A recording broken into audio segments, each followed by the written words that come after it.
Section 107 of the Copyright Act of 1976, allowance is made for fair use for purposes such as criticism, comment, news reporting, teaching, scholarship, and research. Fair use is a use permitted by copyright statutes that might otherwise be infringing.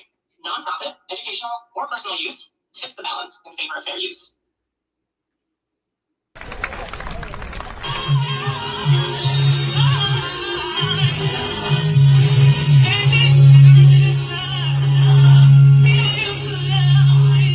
Welcome to the Broccoli Show, a daily show about black shit. And here's your host, Faith and Evans.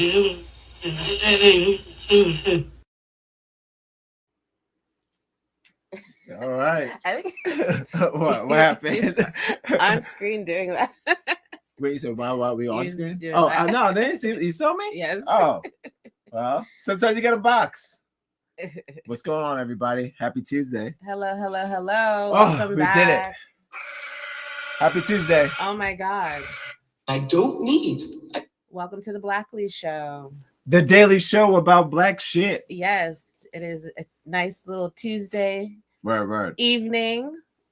Shouts to I'm sorry. Go ahead. No, go ahead. Yeah, shouts to all the new followers and everyone that has been checking out the show. We appreciate y'all. Yes. We look forward to it every day. When we look at it, we go, look at that. We're always pleasantly surprised. Yes. So that's Right. nice. I'm saying like not expecting it. That's kind of obnoxious. But Just know that we are just trying to have some fun here, spread a little light and love on the internet, because it could be like a really dark, crazy place. But just give our little reaction to the internet, to the world, world famous. It just be acting so crazy. It be acting. It be acting. Sign Beyonce. Act so crazy. Yeah. All right, yo. All right, so we got 4 stories, 4 Lined funnies. up. You know the drill. Yeah, but What's I the- just they know the found. drill. I don't need. Just found them just now. Two Hot off the stories. press, you mean? Yeah, Wow. just off the YouTube streets, I got a YouTube joint, and Yeah. then I got some TikTok action. So Mm-hmm. I put a little TikTok video together Okay. for one of the stories, so that'd be fun. Okay. Every video's got to involve Faith. Don't forget, we also have that Faith video. It's up to you when she's talking about Trump. You can play it today or tomorrow. All right, tomorrow that little or- gem. I Right, think we it's should up to just you. incorporate any Every show. faith, Every Faith, any amount of faith. That's why it's called A New Hope. That's what, guys, A New Hope, guys, please. If you see the show and you like what you're seeing, subscribe and share. Please. It all helps. It helps when you share the show. Follow us on Instagram. Connect on Yes. Facebook, wherever you get your podcasts. We'll be right back. Yes, spread a little faith. Yes, a little faith, because this is A New Hope, episode 4. Welcome to episode 4 of the Blackley Show, the daily show about black shit. Wait. All right, so first things first. Love the intro. We're gonna keep walking around. We got it. This time we locked it. We'll get it. I think it's pretty good. I know you said because of the prep, but think of it like I was doing like 8 Mile or maybe like The Wrestler, because we're trying Is that to. what you want to? Yeah, I was challenging like, because I'm obsessed with the Smashing Machine. I'm obsessed. Wait till we do our I Ain't Watching That on the Smashing Machine. That's I think one that of our should shows. just be a segment on the show. I Ain't Watching That. We could do something real quick. Like, We just do be like a long, it could just be like. You say Watching I'm watching that to this show? Maybe that'll be a segment of the show. Okay, I so Ain't not its Watching That. own thing. So Not it'd be like, its own now it's time for I Ain't Watching That. Yeah, First of all, we have to maybe. realize we are the CEOs. We can do whatever we want. If we want to turn this daily show about black shit and then we do movie reviews on the same show, I mean, why hey, not? Trying to like incorporate all the things. Because I know you said you wanted to watch trailers. Yes. So Yes. that'll be part of that, Right, right? What okay. if we started with trailers and then got into movie reviews? Same Okay. show. Guys, live, you're getting fucking live. That's also It's also known. known as an algorithm. You're getting live strategy tips. We're talking about what we're, and then you're gonna see it. You're gonna say, "Oh shit, I remember episode 4 of New Hope when they was talking about doing it." Did you feel that? All right, so first things first, our Papa rules all the honeys. I'm going to get into the first story of the day. I call this story A New Day.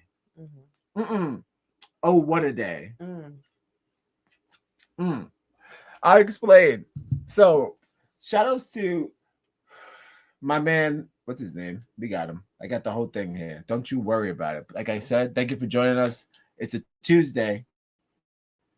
And I hope you're keeping warm. Hope you're keeping warm. It's fresa. All right, what a day. So, Tyrone Day is the gentleman's name, hence the title. What a day. I did it.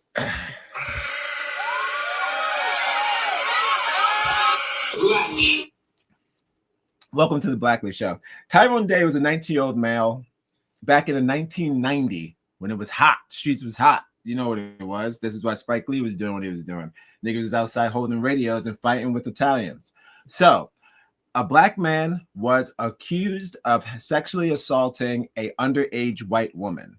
At the time that she was underage for him.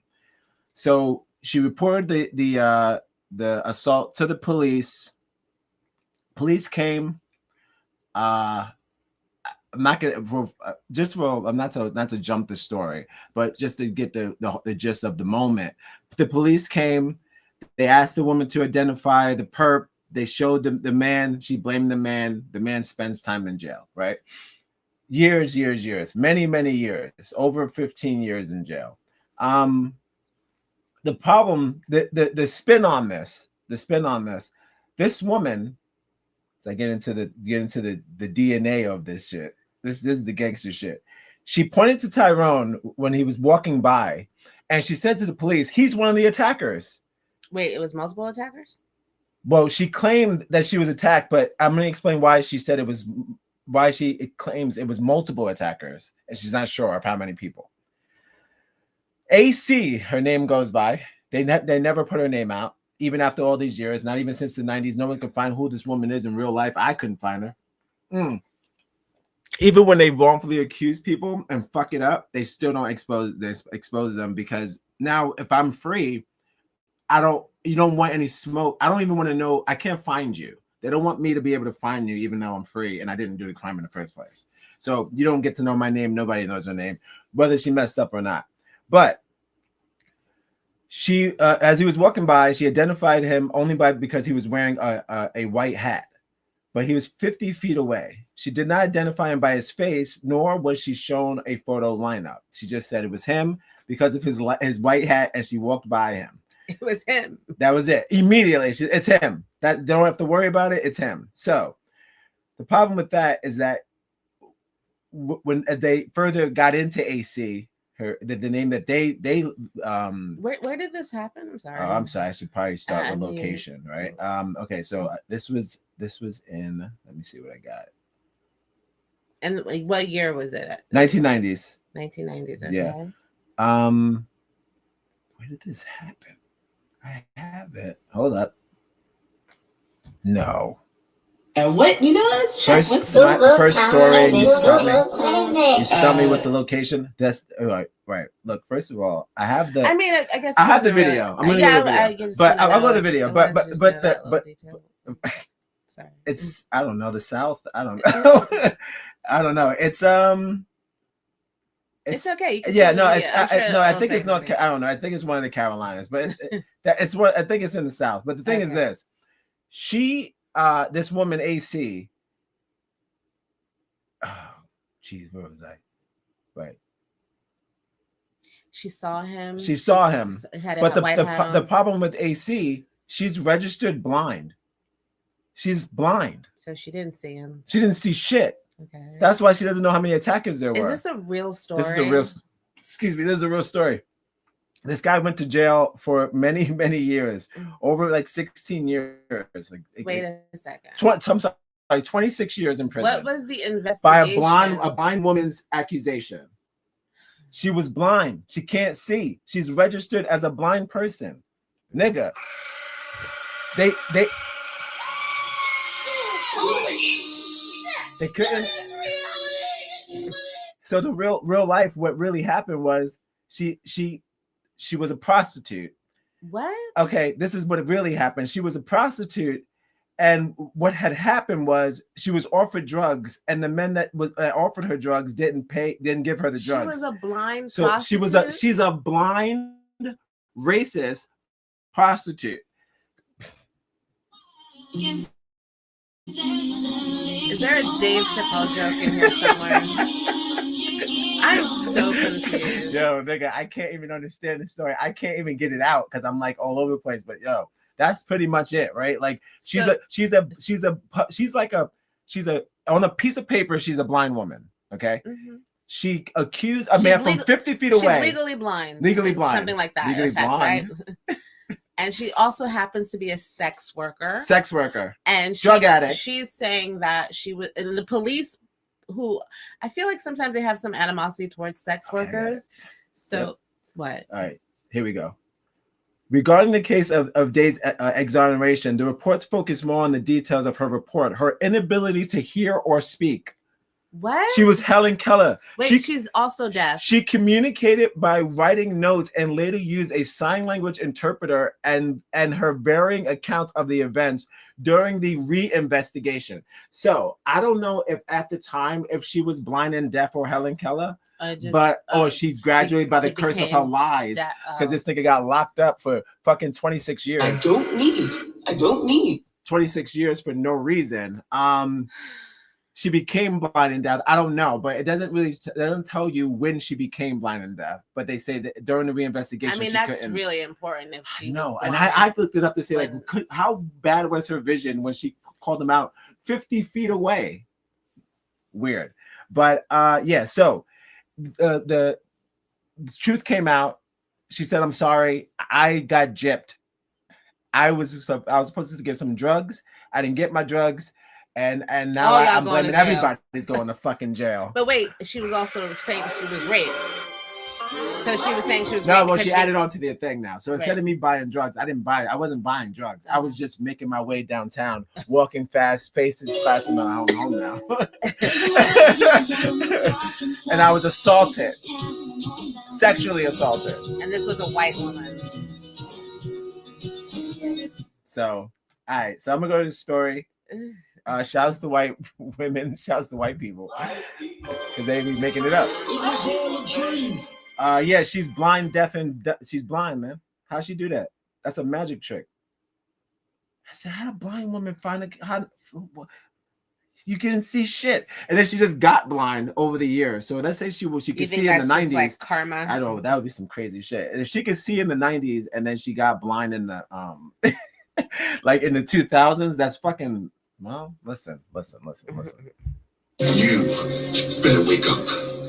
The world you live in is just a sugar-coated topping. There is another world beneath it, the real world. And if you want to survive it, you better learn to pull the trigger. Stop playing them games. What did he say? If you only knew. All right, we can do better than that. All right. We're getting into the first clip. Welcome to the Blackly Show, the daily show about black shit. I know I'm looking down. Shy. We're getting into the first story of the night, 1 of 4. And we're going to run through these. It's not going to be a long one. Thank you for joining us. We see you in the chat. We appreciate you. Yo, it's family in the house. That's family in the house. This blind woman. He got picked by Helen Keller. Let's go with the first story. How did she do that? Share our screen. Looking forward to it. My man. The man, you did nothing wrong. 26 years. So you do the math. If you only knew. A 10-year-old woman accused 3 men of sexual assault. During an interview with the police, she pointed towards a black man wearing a white hat walking by. This man was Tyrone Day. With this accusation, his future was decided. Facing 99 years, he took a plea for 40. Told he might serve 4, but spent 26 years locked away for a crime he didn't commit.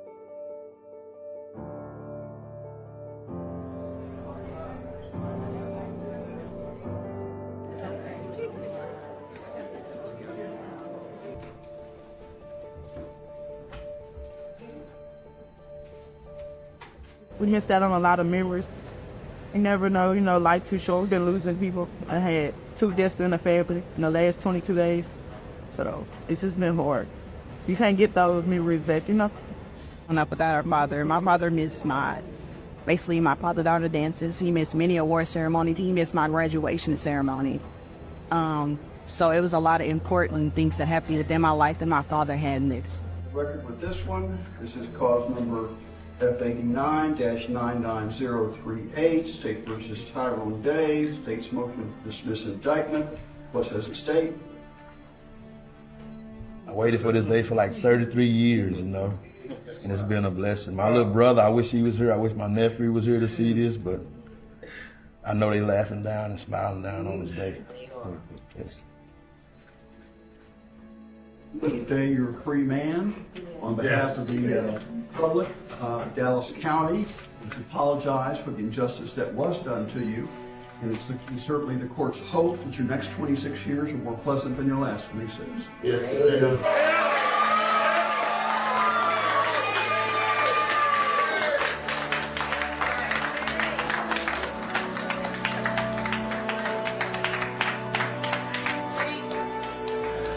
Oh, it feel wonderful. He was one of those things where I feel like the weight of the whole world was lifted up off of my shoulder. How you feel, man? I feel like I'm free, bro. It finally really happened. Truth had finally come out, which I prayed for that day for a long time. I didn't do it. Grandmother used to have what you call a garden. So in agriculture, horticulture, my grandmother, that was her passion. And at 8 years old, I would get out there with her and she would show me how to plant different crops. She showed me how to harvest different crops. And I evolved from there, basically going down on my own, wanting to be around her in the garden. And my years in prison, as I was wrongfully convicted,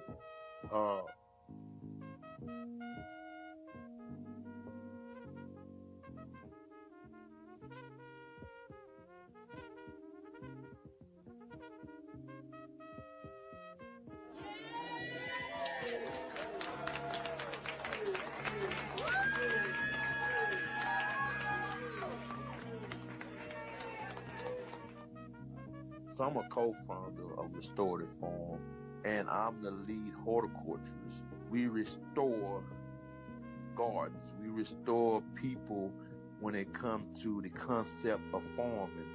We restored over so many gardens, home gardens and community gardens, and we give back to the community when we do that. We bridge the gap between different types of and races of people, different concepts of growing when it comes to farming and garden. Restore the farm, that's what we do. We restore. We want to be able to grow. We want to be able to grow farmers and not just grow plants. We want to grow people too. You know what I'm saying? When you grow plants, you grow people.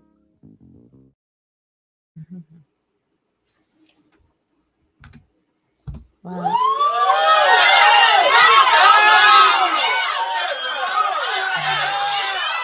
Well, listen, it's Incredible violence. story. It's still violence, though. It's a little violent, but he came out on top. He got a farm. Yeah. So that lady never got any consequences. They don't even put her name on record. You can't even find her name. Like, I'm even looking at TikTok videos of people covering the story. They just see that it was a lot of corruption and the evidence, none of that made sense. So. It's mostly them. That's the problem. Right, if it's the cops doing it, I know you're not going to find them. Yeah. It's not even her most of the time.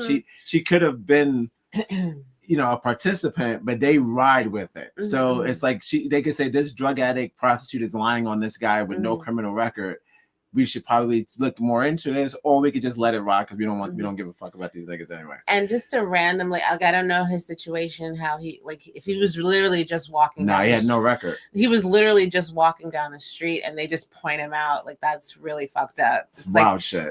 You're really just minding your business, and someone comes along and just changes the whole trajectory of your life because of a lie. Like, I really, wish people would understand that. I don't know how much she was getting paid through drugs. Yeah, prostitution, like, the cops, they give them extra incentives to do these things. Word. So if she was in the height of her drug addiction, they're like, oh, if you just say this, and to add on that she was possibly legally blind. Yes, at the and time, also mute. And maybe deaf. Borderline deaf. Know. So she's deaf. Well, I'm not gonna call it dumb. She's kind of dumb. She's dumb for accusing him. It sounds like she had a drug problem. Did she a think whole life problem. You think she smoked herself deaf and blind? I don't know. Hey, yo, what was she doing? That good shit. And again, like, I thought those, and again, she's claiming she was raped. Was she raped? But she said multiple, and then just him, because they didn't lock up anybody. Rape kit? No. Just say, I was raped. They barely got the DNA test. But then you said it was more of that she was dealing in prostitution. Right. And she wasn't paid what she was supposed to be. No. She was in the middle of a drug deal after the prostitution. And she was promised drugs. Right. And then she didn't get her drugs. So she had a claimed that she was had a raped. fit. Yeah. So yeah, there was no rape. There was no rape. No. So if they even did a sex, consensual at the time with the prostitution. Well, whoever she was with, but she wasn't having sex with him. It's like trumped up charges on that. And then again, he wasn't even the person. No. Because he didn't have any drugs. No. He wasn't doing no prostitution. Not in that counts. right. Nothing like that. He was only 19 years old. So that's crazy. I'm pretty sure they said his record was clear. He had nothing. Record, he had nothing. So. No, they literally just picked him out. Yeah, absolutely. And I don't even know what that mindset is. Like, because I would think you would do the investigation properly, but if he didn't, and you were a corrupted official, I don't know why you just choose this guy. Like, it's like this has to be. It's just easier. It's just racism. Like, you're just like this black dude. Let him go. It's like, not easier. Oh, we need a 19-year-old. It's still more complicated. You get more like you're gonna get more backlash in the street and shit. Like, did we get a 19-year-old? Did we get a young buck? Right. It's definitely not less paperwork to do that. So but that's unfortunate. But I'm glad he's exonerated and he was able to have a next chapter that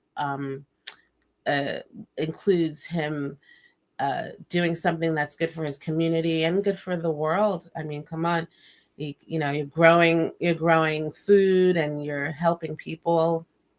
That's very commendable. And I know it's prison, but sometimes those things happen and it makes you a better person for it. No, I'm saying for his situation, he came out even better. Yeah, he's not crazy, but I don't want to know how he lost that tooth. See, it's like 26 years is too long. Prison is not fun. It's not too fun. long to be in prison. He saw a lot of stuff. I know, but again, he's and in Texas. He still was it Texas? Yes. Okay, it was Texas. Oh my god. So he came out, still sane. I'm gonna say sane. Full of God. There's like something that's still like godly about that. Like you can grow with your hands. True. You can grow, help grow people. Like you're still trying to help other people. That's what I'm saying. Like you still came out like not selfish. Like Tupac. Tupac came out of jail bitter. Not said, angry. Fuck everybody. Yeah, like fuck white people. Fuck everybody. Even though you could be all those things, you are very allowed to be bitter and angry for being put in prison for 26 I feel like years. He comes off as a person that chose forgiveness and he understands the world he's in. There's probably so many people in prison that he met that had similar stories. That he showed them the green thumb. Right, exactly. That too. So they got green thumb. So yeah, that's just it's unfortunate though. That's just but it's like 26 years out of a person's life. 33 years. It's not cool for you to just to be like, to snatch it away from someone like that. Yeah, it's especially someone who's just starting out life. 19 is like slime. A baby. So and as if you watch any of those movies with 7-5, what is it, the fucking Central Park 5, nobody's supposed to go to prison, especially at a teenage age. It's not a place. 15 years old, 14 years old. Some of them were virgins. Yeah, that's the same thing. Pluck them out of, You're not supposed to go to prison at obscurity, like a teenage place. And here they go. Kids had no position. No, they were never around that many. And you know, to have to go through that. Throw you with the grown ass adults. And they keep saying, oh, you know, 13% of the population commits 50% of the per crime capita? per capita. Per Blah, capita. blah, blah.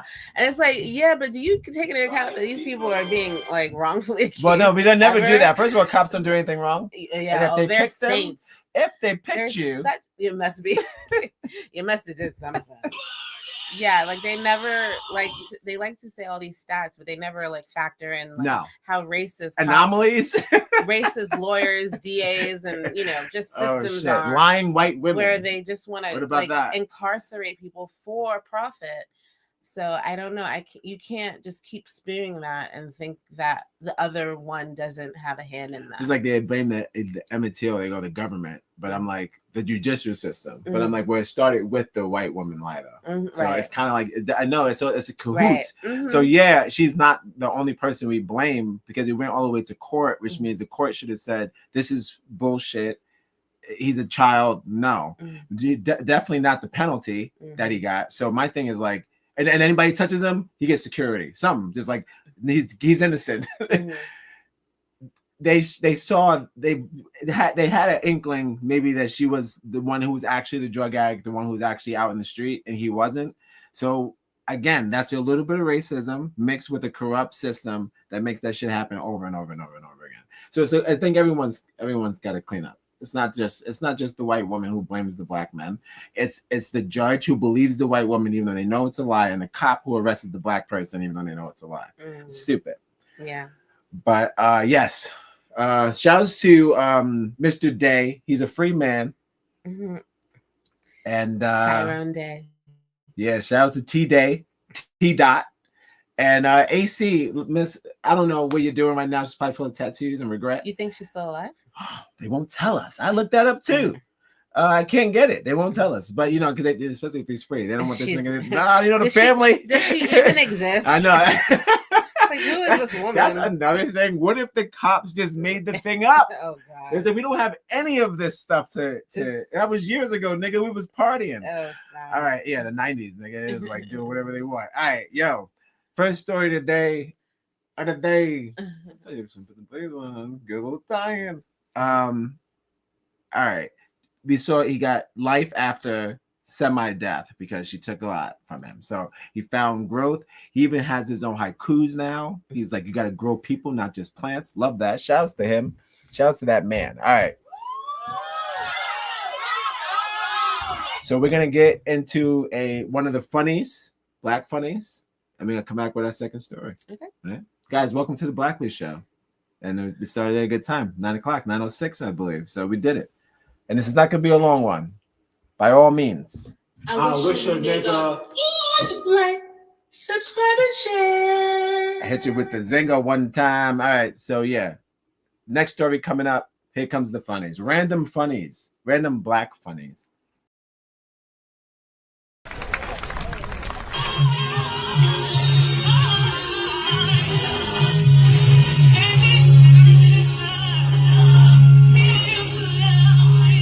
Welcome to the Blockley Show, a daily show about black shit. And here's your host, Faith and Evans. It's a scorching day at Clark, Atlanta, but nothing will stop me from perfecting my drills.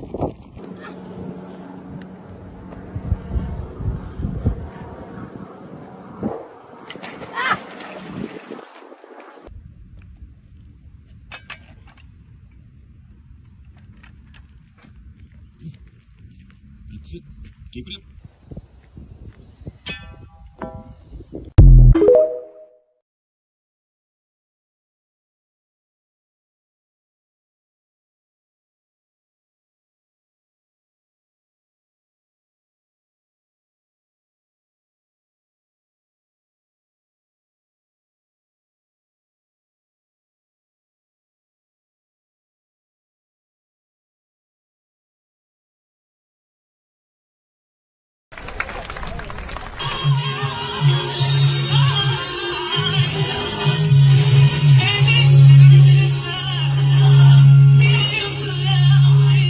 Welcome to the Blockley Show, a daily show about black shit. And here's your host, Faith and Evans.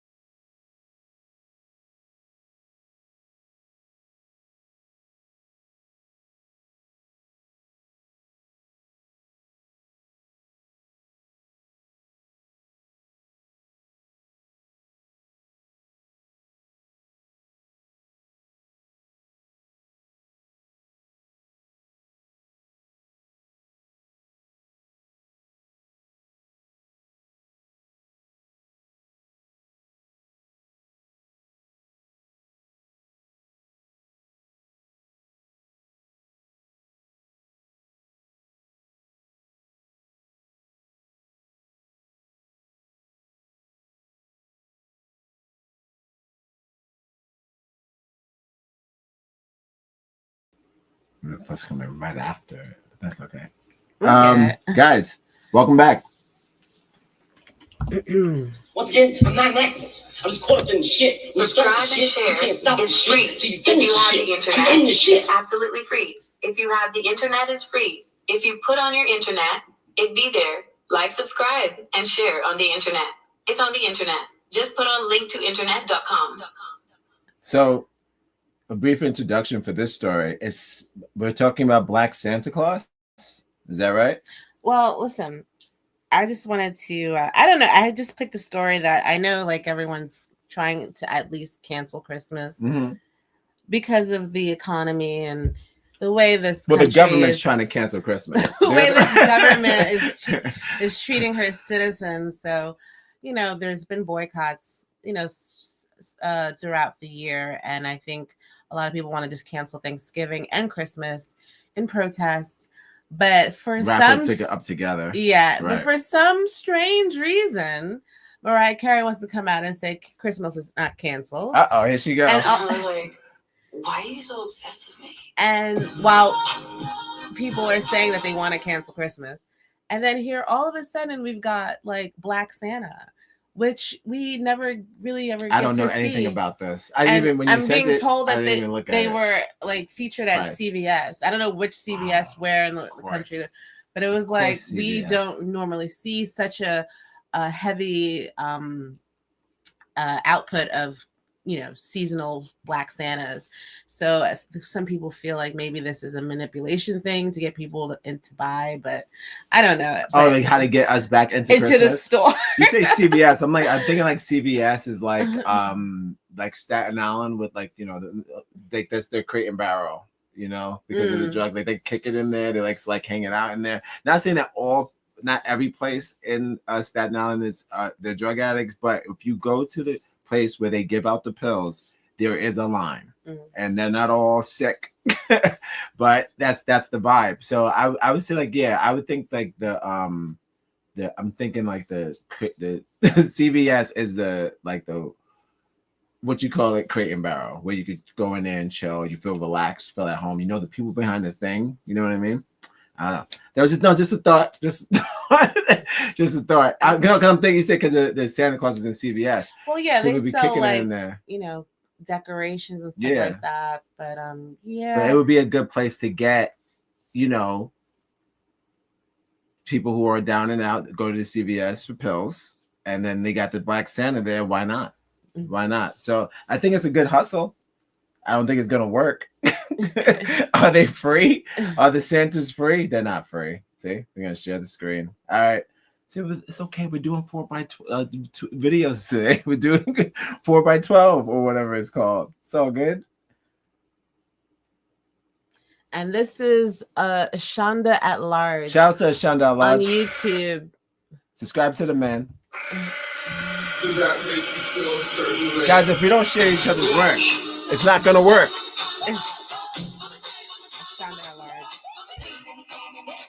Should I coin that line?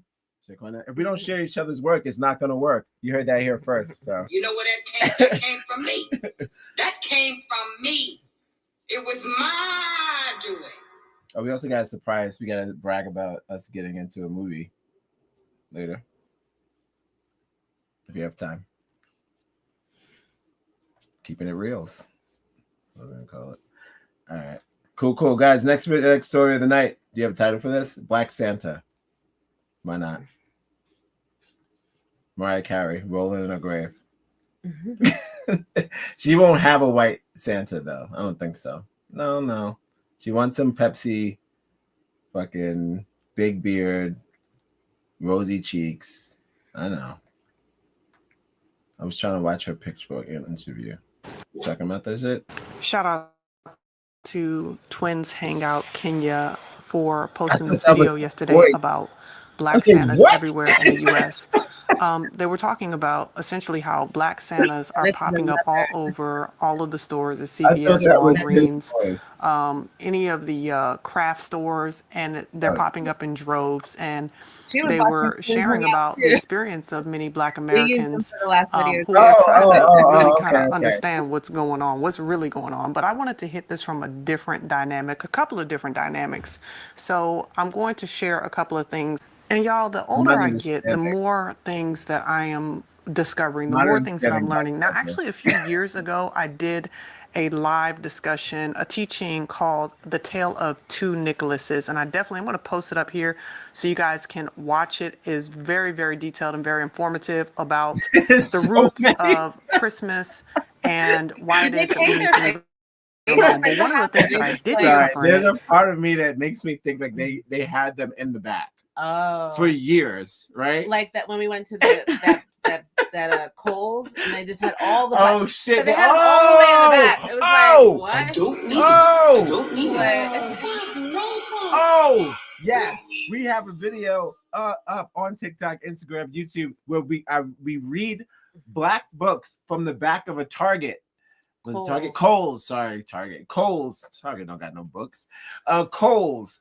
And they had all of the Black books, Kaepernick's book, all of the Black books about curly hair. I'm dark and now what? All of these stories in the back.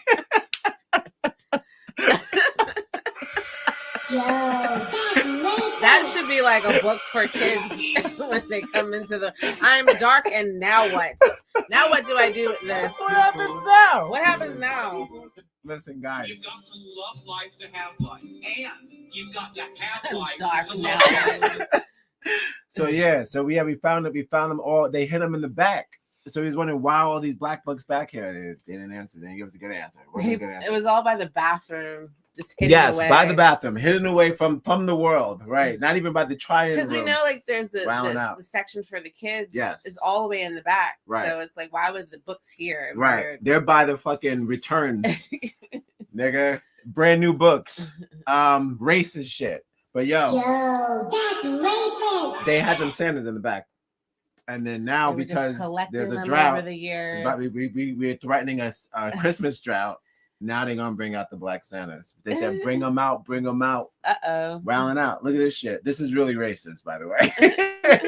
And they wasn't there last year, and they're there today. This time, that's bad. They just magically appeared, like we always do.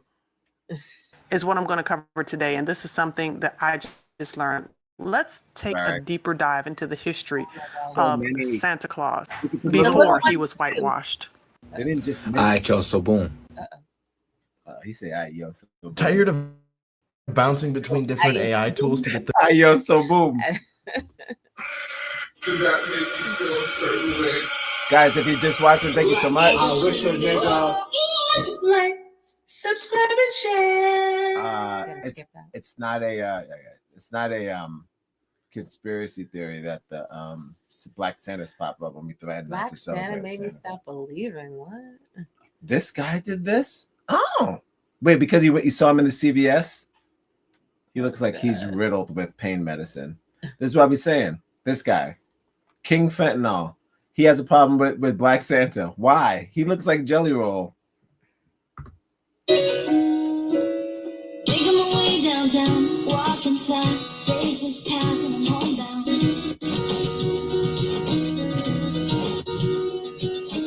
Well, I got some bad news for the world. This is actually what St. Nicholas looked like.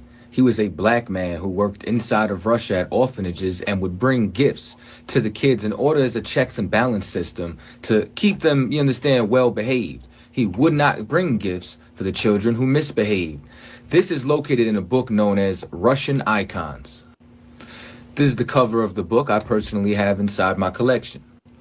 I get all my rare books from A Books, but as you can see, this book is almost $3,000. Wow. If you're able to find it on Amazon, because it's rarely ever on there, it's typically $1,250. When I purchased it, it was $80. Why is this book so expensive? Is this more information they're trying to keep away from us? St. Nicholas was a kind bishop who lived in what is now Turkey. Nicholas was the bishop of Myra, located in the ancient region of Lycia. One night, he quietly visited the house of a poor family while they were asleep. Through an open window, he tossed in a bag of gold coins. The next morning, the family was overjoyed, but Nicholas asked them to thank God instead of him. He enjoyed giving gifts secretly, and his generosity became so famous that people still remember him today. On his feast day, December 6th, many people continued the tradition of giving gifts. The ruins of the basilica built over his tomb were excavated in the 1800s. Over time, the story of St. Nicholas evolved and became the figure we know as Santa Claus, the one who brings presents to children on Christmas Eve. If you paid attention to this part-type whitewash in the comments section, Sinterklaas is a Dutch figure inspired by St. Nicholas. Sinterklaas is accompanied by Zwarte Piet, Black Pete, a helper dressed in Moorish attire with a painted black face. Traditionally, Zwarte Piet's face is black because he is said to be a Moor from Spain. Though today, children are told that his face is blackened with soot because he has to... Not the soot. Because he has to go through the chimney? Oh, God. I think he keeps stealing the presents.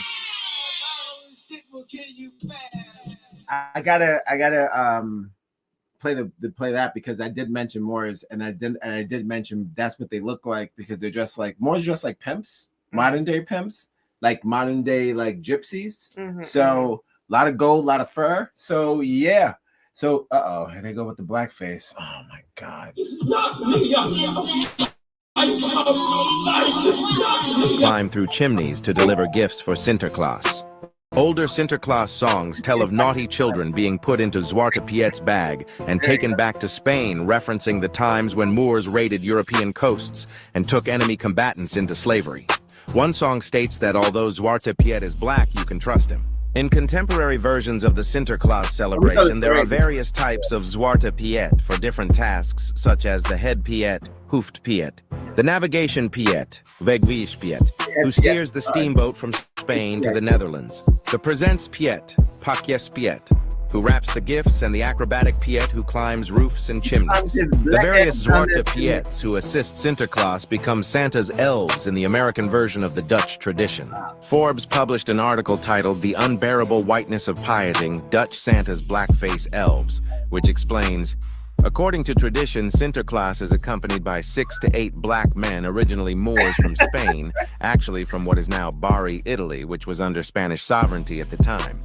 These men were not so much helpers of Sinterklaas, but rather his slaves. Now, I covered Sinterklaas and Pierre Novet in my Tale of Two Nicholases teaching, so I definitely think that you should check that out. What I did not know is that Nicholas, even though I knew he came from Turkey, that he was actually a very dark-skinned man, and some people even believe that he was of Hebrew stock. Now, I don't know much about that, so I can't even speak to that. But the Russian Icons book is a prime example of the whitewashing of this character. But I don't want y'all to get it twisted for 1 minute. I am dealing with this history only because of the fact that this information, like so much other information, has been hidden from us. And did y'all hear when they said that the Moors, it was a depiction of the Moors who were in Spain, who were black? Just like the book, The Jews and Moors in Spain talks about how both the Jews and the Moors were black people, are black people, and that, of course, was taken out of history. But we're going to go into this whole thing of Black Santa being pushed in the culture today, 2025, and what's the real agenda behind it. Y'all take a listen. Well, each action we take, I'm not happy with consequences in motion. A changing landscape. One her locking into the next. Until one inevitable event arrives. One of the biggest pay-per-view events of the year. Where those consequences must be paid. AEW. I need y'all to help me understand what's going on. Watched it yesterday. That's a new one. No, it's the same one. That's a new one that's coming in December. Shouts to AEW. If you don't know, watch AEW if you feel that WWE's been messing up. But don't stop watching WWE. No, don't stop watching it. We need it. It keeps us together. All right, back to the video. On here, because why all of a sudden, after all of these Christmases, you've got CVS, Walgreens, and Burlington all displaying Black Santa Claus front and center? I ain't mad or nothing, but let's ask the real question: why now? Because we've been invisible in these wonderlands, but now when the economy is shaky and you guys understand how powerful the black dollar really is, you're pulling stunts like this? So I'm in CVS and this is what I see. Like, okay, cool, Black Santa. But also what I look up and see is,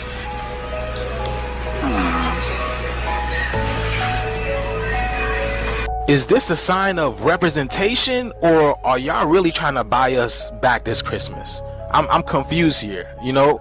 You wonder, what was this 20, 30 years ago when you needed a Black Santa? But you better get, who are these people? It's gotta make me wonder. In Burlington, they made sure to erect this giant Black Santa Claus. Look at them, y'all. I didn't even know that y'all made these. I can't believe it. I've never seen these in my life. Bro, get on my nerves so bad. Because now y'all want to have all the black ornaments and stuff. And I know before y'all say we ain't never satisfied when it wasn't any. Now we got them. Be quiet. Yeah, but this ain't what that is. Because we should have never had to have brown ornaments and stuff anyway. They got the ornaments too, y'all. I can't believe it. People are finally waking up because we're waking up. We're realizing who we really are. I told y'all everything coming back to us, y'all. But stay strong, my people. Holidays canceled. Let's continue to get this shift, y'all. What is that called? There's been an uptick of black TikTokers who have been talking about going into stores and seeing more and more Christmas paraphernalia that is made in their image. And they're confused about why, and they're wondering, is this dealing with the economy? Are they trying to get our black dollars? What is this sudden representation about? Well, what we need to understand is that this so-called representation is not representation at all. This representation is nothing more than black idolatry. The purpose of black idolatry is the same purpose of feeding our ancestors swine. It is to continue the curse. It is about continuing the curse on us. Because the second commandment in the scriptures, you know, the ones that we're actually... Sorry, I'm going to stop you there. You can't be blaming pigs, okay? Eating swine is not a curse, okay? As a person who respects the Muslim community and respect what they stand for and respect the things that they do for the black community, I think they got one thing wrong. And it's blaming one animal for the wrongdoings of the world. It can't be. First of all animals are innocent. That's just me off top. All animals are innocent. I don't think one particular animal is more dirty than the other one and or stays in its poop more than the other one. Working in restaurant business and also half a butcher, half butch. I depending on how you take care of that animal, it's just as fresh as any other cut. So just saying. That whole like demonizing an animal is not it. That's not it. But and no one forces you to eat bacon. I can't wait to eat bacon. It's delicious. No disrespect. No disrespect. Supposed to follow. It says, "You shall have no mighty ones, no gods, no elves before me." And as a matter of fact, it goes on and says, "You shall not make graven images of anything that is on the earth, in the air, or even in the sea, to bow down and worship it." But the problem is that our people are continuously hungry to be just like the other nations. Now, it's great to know the history that is coming out, that the Nicholas character, the old Saint Nick, if you will, is finally coming out. that he actually was black. The Russian icons show it. However, black or not, we're not called to bow down, to purchase these idols, put them in our home, and teach our children that because it's black, it's acceptable now to have it in our home. Crazy You see, story. we continue to fall for the plan of the enemy. When we do these things, we bring about curse on ourselves. A lot of our people and Gentiles are waking up and sharing the truth about Christmas, that it has nothing to do with the birth of the Messiah. As you see, there's no talk about the birth of Messiah, but it has everything to do with the worship of Tammuz, the false god that was born on December 25th. And because of that reason, these conglomerates, these corporations that worship the beast, they must push forth to the children of Israel the idolatry and worship of the black. Who's Daemoon? It's like a demon. Really. Okay. It's Oh, she's saying Daemoon. It's like Daemoon. You know, like what part of the pagan, demonic worship. You know, it's just. It is a demon. It's a demon. It's like they blended the two. You know, they made Santa this saint. Yeah, and then but it's really just as a disguise for the demon that it is. Can you spell it? No. I'm gonna put. It's probably gonna get it. Like Demu. I feel like it's spelled like demon, but like pre words. So it's like demon, but like early Latin or whatever. Why don't you like let them finish the story first, and then we can go back. It's not that. It's only like 4 minutes long. Yeah, it's okay. I don't like when I'm listening to it. I like to understand what I'm listening to. Idol before them, that they can continue in the curse. You see, the curse impacts us because we're supposed to know better. We're supposed to be followers of the commandments. That's both Old Covenant and New. You see, the tablets of stone, Old Covenant. Tablets of stone being put on your heart. That's the New Covenant through Yahushua HaMashiach. And the reality is that as long as we continue to defy the Most High, we will be destroyed with the heathen nations. So, yes, we can look at it and say, oh, it's based on the economy. But do we not understand that the disruption of the economy is based on the Most High judging the Gentile nations for what they've done to us? But when we feed into it for quote unquote representation, thinking that this is just an economy issue, and not understanding that it is spiritual first, and our spiritual energy is what they are harvesting so that they can continue to keep us in curse, so that they continue to be so-called blessed off of us financially, then we're still not getting it. At the end of the day, it is idol worship, and the idols that we serve and put before the Most High will keep us in bondage. So my recommendation to you, to all of us, is to stay away from black Santa images, Christmas, all of those things which the Most High despises because it's rooted in idolatry.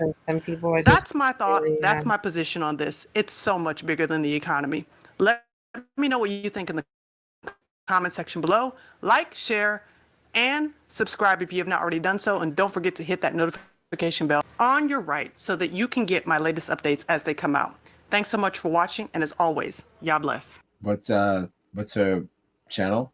Oh, Ashonda at large. So that was random. I just saw that. Shout out to Ashonda at large.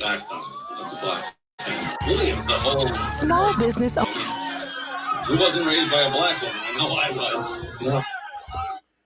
was. Yeah.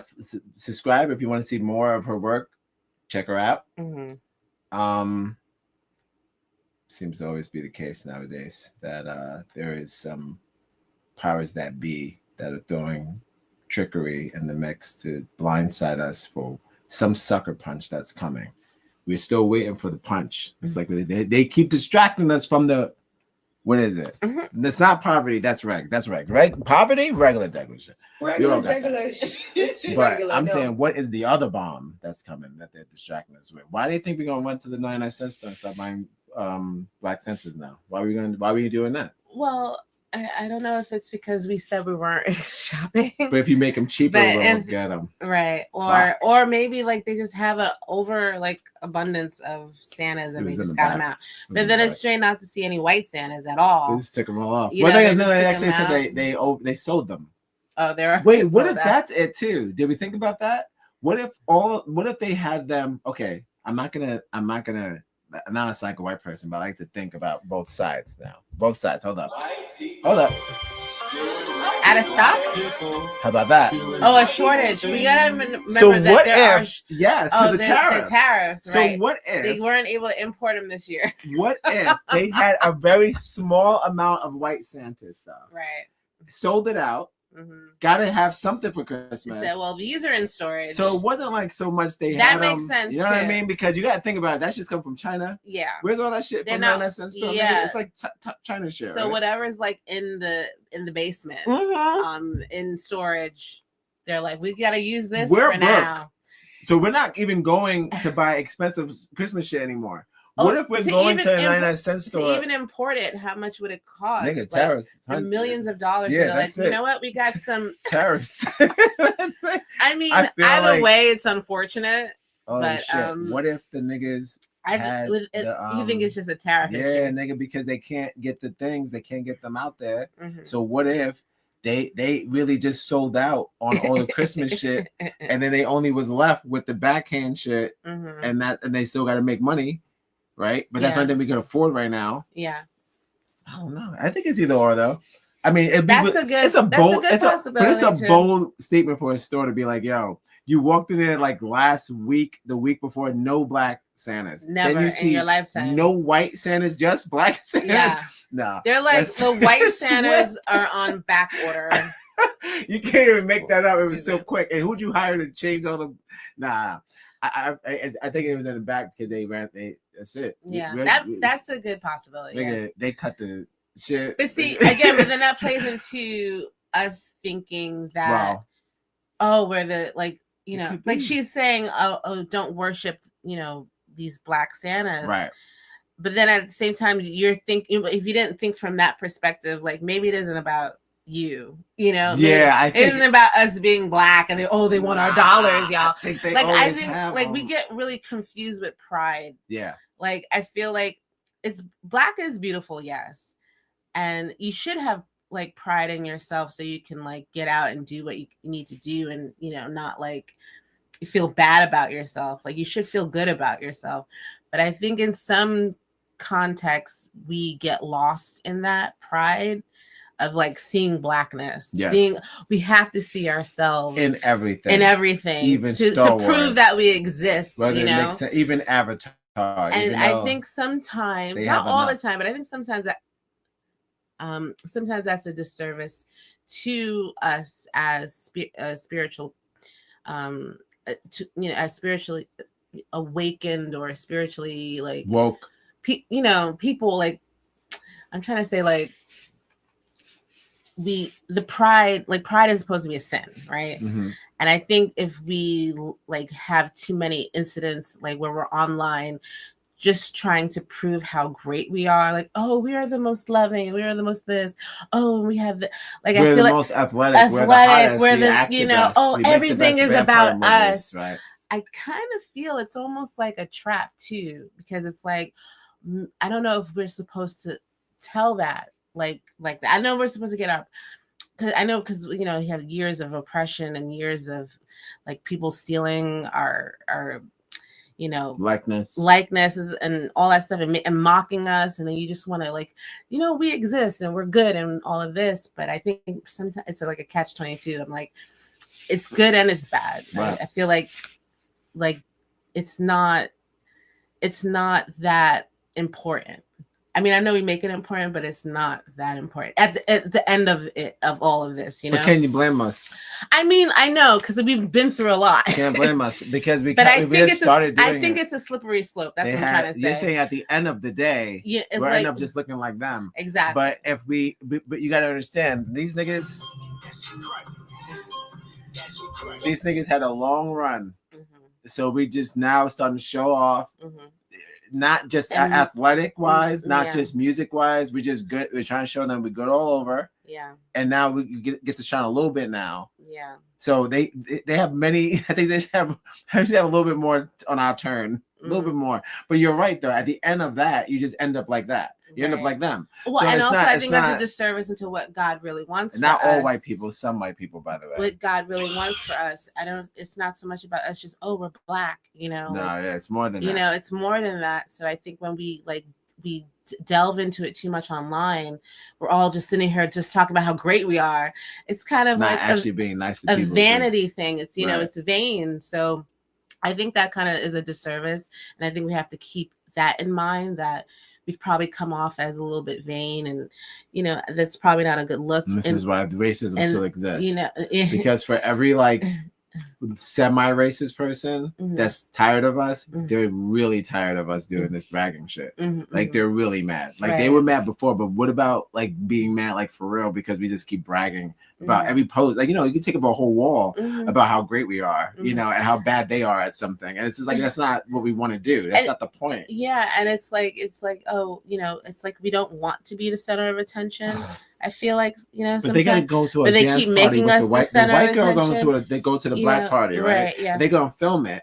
She's gonna dance with the black people. She's gonna be offbeat. They're gonna upload that to the internet. It's up to us as adults and black, and we already know about we're good at this, to not make fun of that video.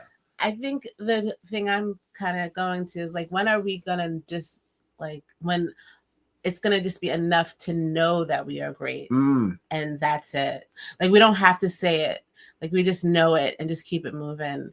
I think, or just know it and feel it and keep it moving, and not have to explain ourselves all the time, and always have to keep boosting ourselves up and saying, oh, the first black, the first this, the first that, or whatever. I know we're trying to get our history back, and like she just explained that, oh yes, St. Nicholas was, you know, black. They have the Russian icons, and you know, everything was black. But I think we should already know that if we were the first peoples, you know, if we were the this and that, we should already know that a lot of, like, you know, white people came last, you know. So Right. I think we inherently should know that we were first, and I don't think it should always be like this dire need to like see ourselves all the time, because I think it creates this whole like complex, you know. I think that the dick game is for them. Well said, by the way. But I think the dick game is for them. I think that the dick measuring contest, that's for them. We don't need to do that. That's their thing. We don't do that thing. That's their thing. They got to do. We fucking. This is America. They did all that weird stuff, all that plagiarism, fake making up lies. Y'all know what it's the truth. Look at the book. Look at the book. Every book, the Bible, every book. It's a lie. But I'm like, so we again, the more lore we keep sucking our own dicks, we can take a break. We can take a break. I know. You're saying before we come, we should take a break. All right, yo. Yo. Yikes.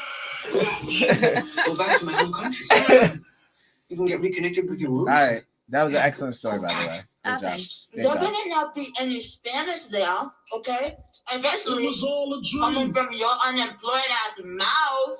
Fucking didn't know Black Santas exist. And now we got two situations of that story. It But could be either technically, it may just be a shortage. It could be a shortage. Because they literally just said we go on the tariffs. Nigga said the shipper ain't shipping. And it was like, we ain't got no money. So it's like, niggas like, now you get Black Santas. Like, until they like go to it's tariffs. like by default. Right. Now you're going to get a different story of white people getting tired of all the Black Santas. Oh, God. You've got to love life to have life. It's now CBS is woke. They're gonna cancel CBS. The manager of CBS comes out and says, guys, this is all we had. We're not woke, okay? This is all We're we a had. store. This is all we got. It's just Santa. Don't be racist. They're like, and Imagine look how many are up here because you guys don't buy them. I don't want a Black Santa. Oh shit. Baby just starts crying in the middle of the store. I don't want a Black Santa. All right. Yo, awesome. Great story. All right, we're gonna move to the second Black funnies of the night. Thanks for watching the Blacklist show, the daily show about black shit. Black shit. So far so good. Two excellent stories. Two more left, and that's it. We're getting out of your hair. Because we'll be back tomorrow, bitches. We'll be back tomorrow. We will be back tomorrow. Okay. This is the Daily Show. This is the Daily Show. Follow us on Instagram, connect on Facebook, wherever you get your podcast. We'll be right back.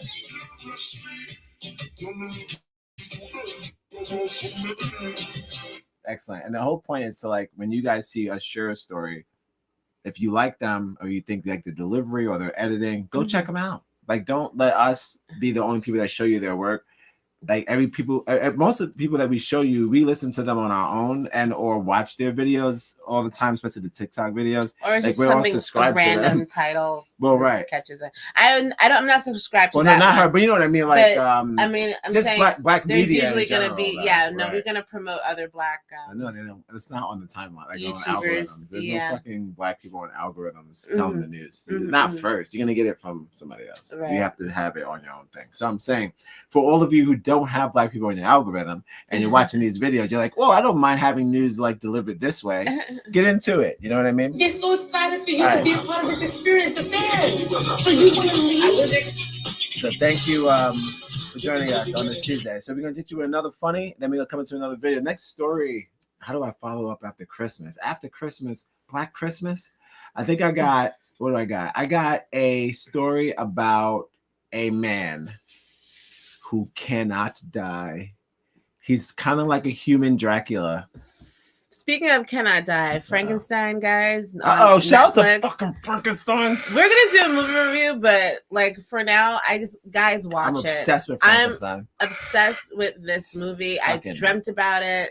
Such haunting performances. That's a good point. Hold up. Great retelling of a classic. I'm without any spoilers. I ain't gonna say shit yet. No. And I just loved everything about it. So it's on a perfect film. Perfect film of the year. Shout out to the Australian shout out actor, to fucking what's Jacob Jacob Elordi. What's my man?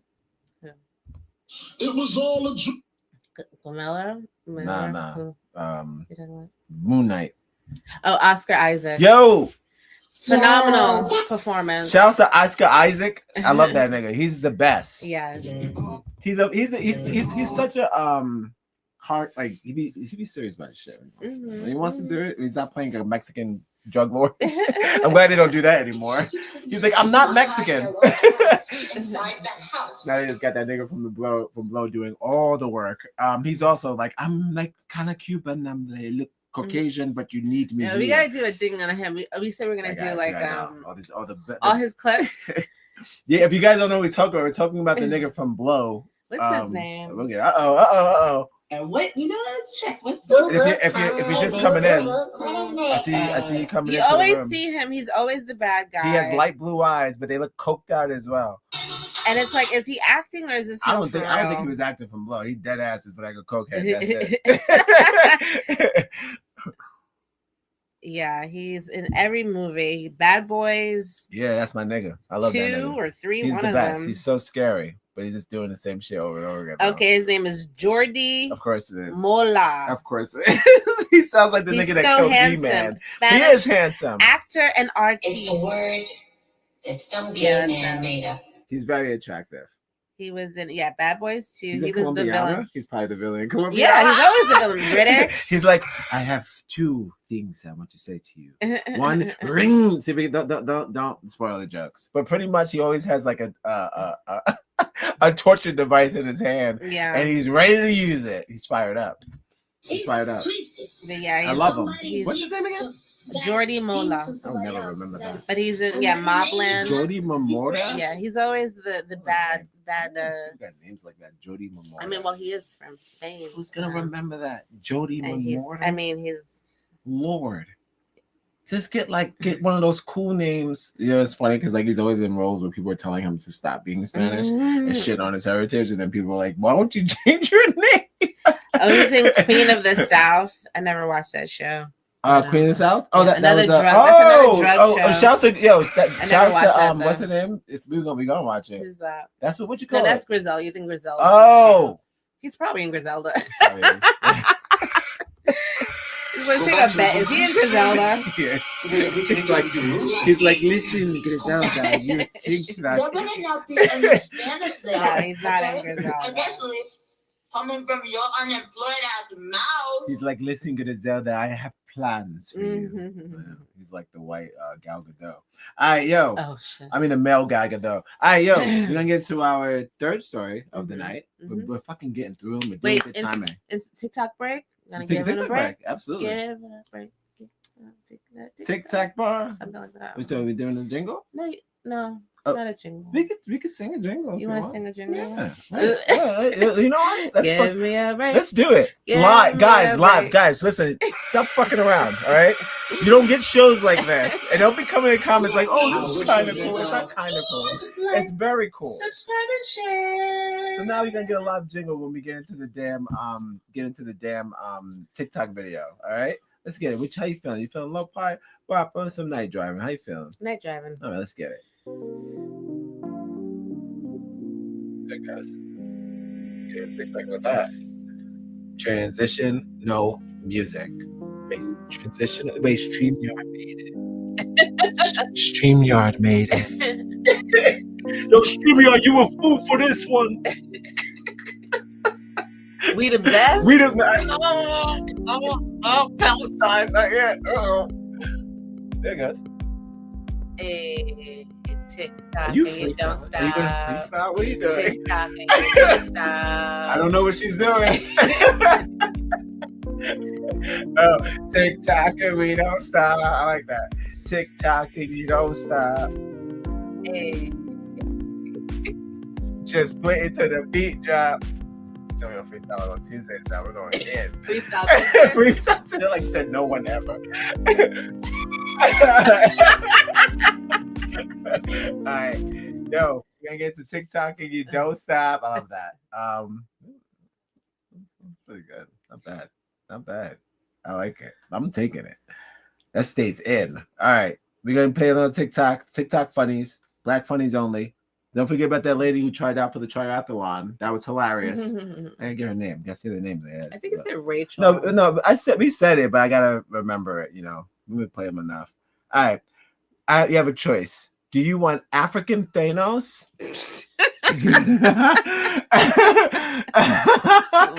Hold on. Do you want African Thanos or do you want what's this one? Shit. Something about food. Or when you're listening to an avid listener. So someone who, when you're actually talking to someone who's actually listening to what you're saying, and you know that they're listening to what you're saying because not only are they repeating the things that you're saying, but they are into it. That's when you're having a good old combo. Can you do both? You want to play both? Let's do both. All right, fuck it. The African Thanos and well, since we did a jingle for the TikTok, we might as well go all the way in. All right, cool, guys. TikTok break. We got a jingle for it. Love that. No, we might keep it. We'll see. I like it. TikTok break. We'll get it. But it's, so far, it has to be 90s. I know. Right? StreamYard. I know. We'll record one. That's what we'll do. We have to record one. All right. We're gonna do a TikTok break. TikTok funny. Two. We'll do two. They're short. And we'll come back with our third story close to the end of the night. And thank you for joining us. Please share the video. Follow us on Instagram. Connect on Facebook. Wherever you get your podcast. We'll be right back. What can I say? We be floating through everywhere. She said trying out for the triathlon. But she have to run sideways. That might be the cat. All right, guys. We'll be right back. Third story of the night. Thanks for joining us. Follow us on Instagram. Wherever you get your podcasts. We'll be right back.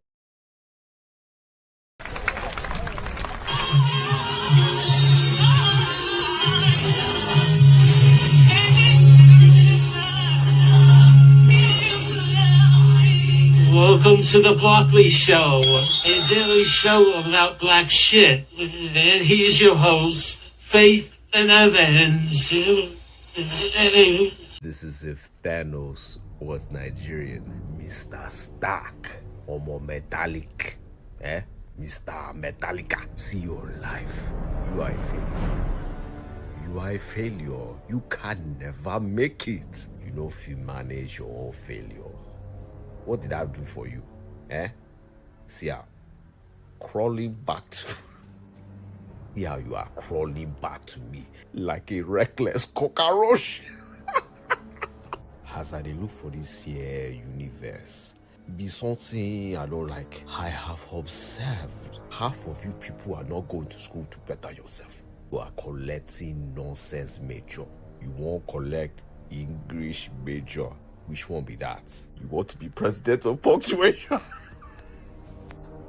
You want to be president of the punctuations? Führer of the full stops? Captain of comprehension? And then someone go collect criminal justice. Justice care.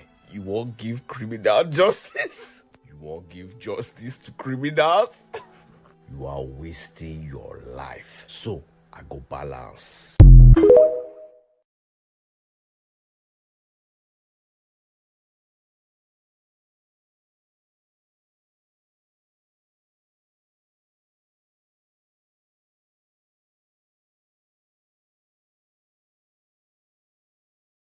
So I told her to get the wedding dress in for 5 o'clock, and it was set. You're lying. You're lying. Yeah. And then we went to the park, and it started raining. I couldn't believe it. I couldn't. Are you alright?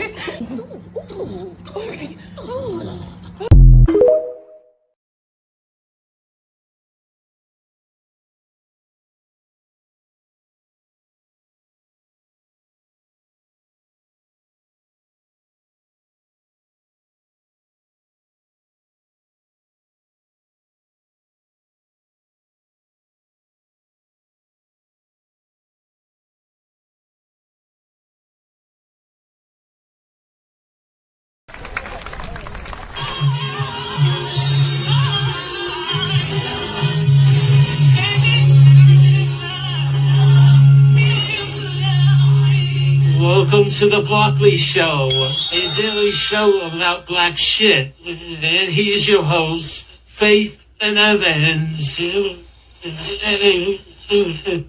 This is if Thanos was Nigerian. Mr. Stark. Or more metallic. Mr. Metallica. See your life. You are a failure. You are a failure. You can never make it. You know if you manage your own failure. What did I do for you? See how crawling back to here you are crawling back to me like a reckless cockroach.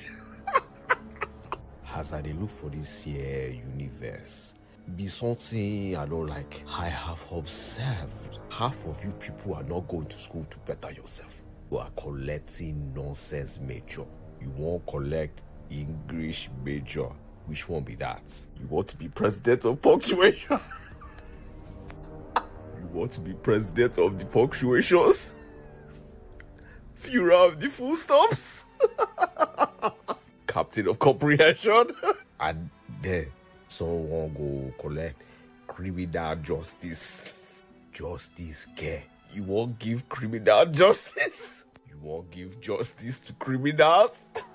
You are wasting your life. So I go balance.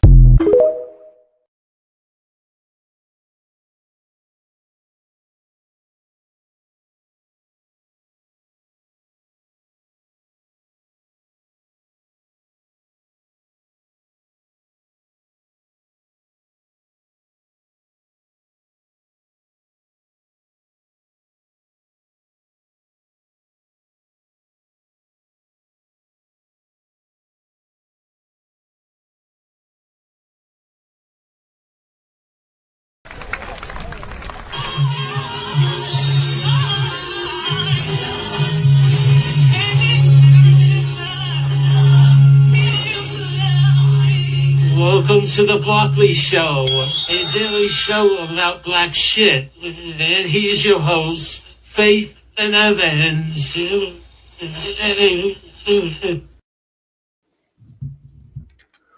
Love it. Harold, hanging in there. Harold, hanging in there, guys. Oh, Harold. I wish a nigga. You gotta make like a picture of him, you know, like old, wrinkly, Like has like. But is he? He's not. He's got like a little bit of hair. He's not a silver fox. He's not hot. He's kind of like he's kind of like Crypt Keeper kind of. Yeah, he's Crypt Keeper. Yeah, he's fucked up. But he's still kicking. But he's fucked up, right? He don't sound smooth. Cantankerous. Yeah, he's like, he's cantankerous. That word. I see like a like what's his name, Archie Bunker type. Oh, he's big. Big guy. Well, like that kind of like. Yeah, like fucking yeah. I like that. We get him. We'll design him. We have a lot going on, guys. Guys. First of all, if you're just watching, welcome back to the Blackie Show, the daily show about black shit. You heard Harold.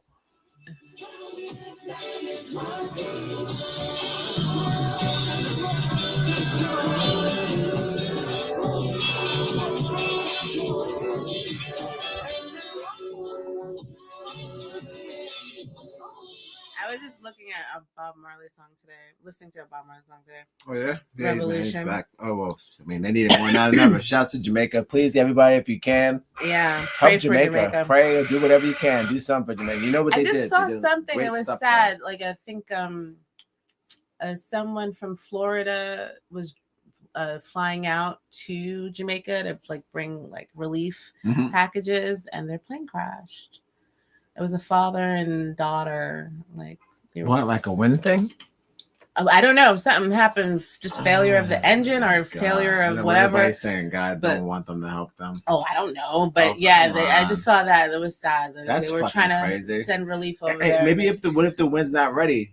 What if it's still crazy? Like the hazard? Well, no, this was just them flying. Like they just left. Well, we're going through a lot of stuff with the air. Yeah, that's what I'm saying. Like, what if it's fucking? It's windy as fuck. What if it's like? It's not the temperature. I don't know how it is in Florida right now. If it's all fucked up. Well, that's my cousin.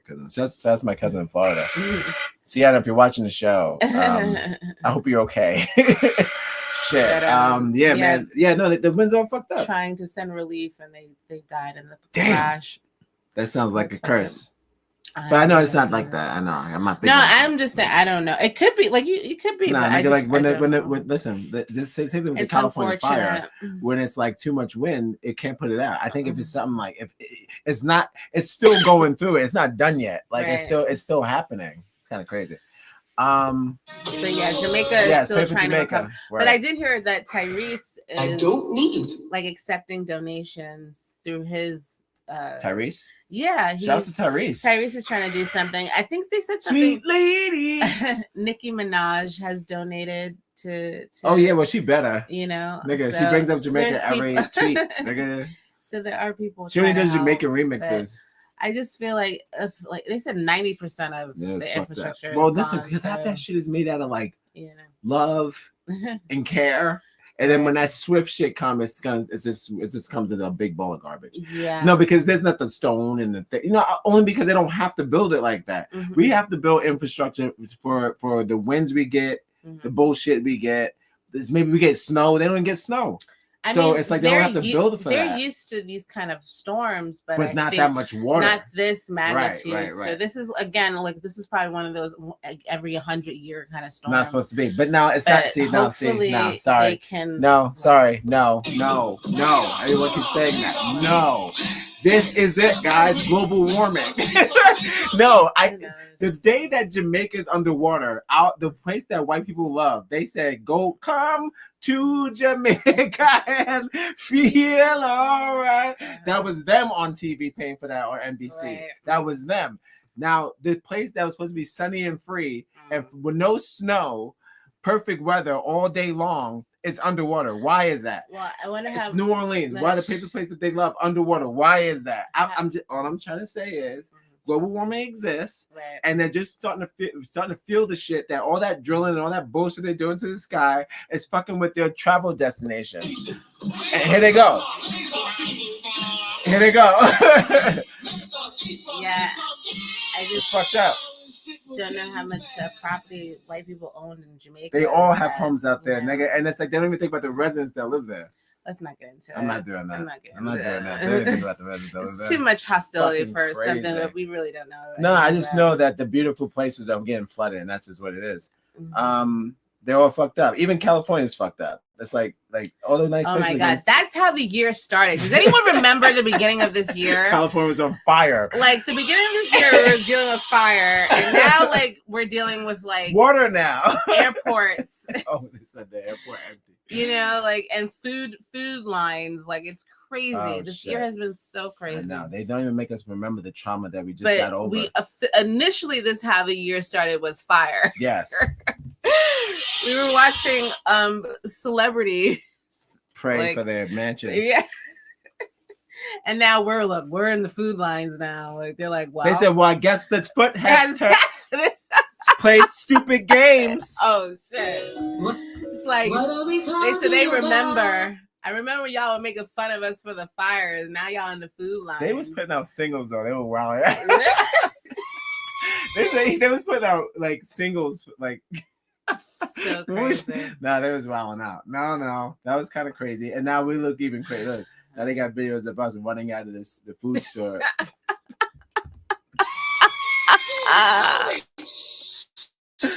Damn. Got niggas running out of the food store. Oh I saw a video, God. which I'll get into another time. The niggas got the whole family, baby included, just holding food, running out the store. It's not a fake video. I'm just like, what's the word? Shop until you drop? They in the cart. They have the food in the cart. They're in the parking ran lot. out. They're in the parking lot. Oh, Because they're like, I don't know, kids you gotta gas up the kids. Like, if you don't take that, you ain't gonna eat. And they're like, what?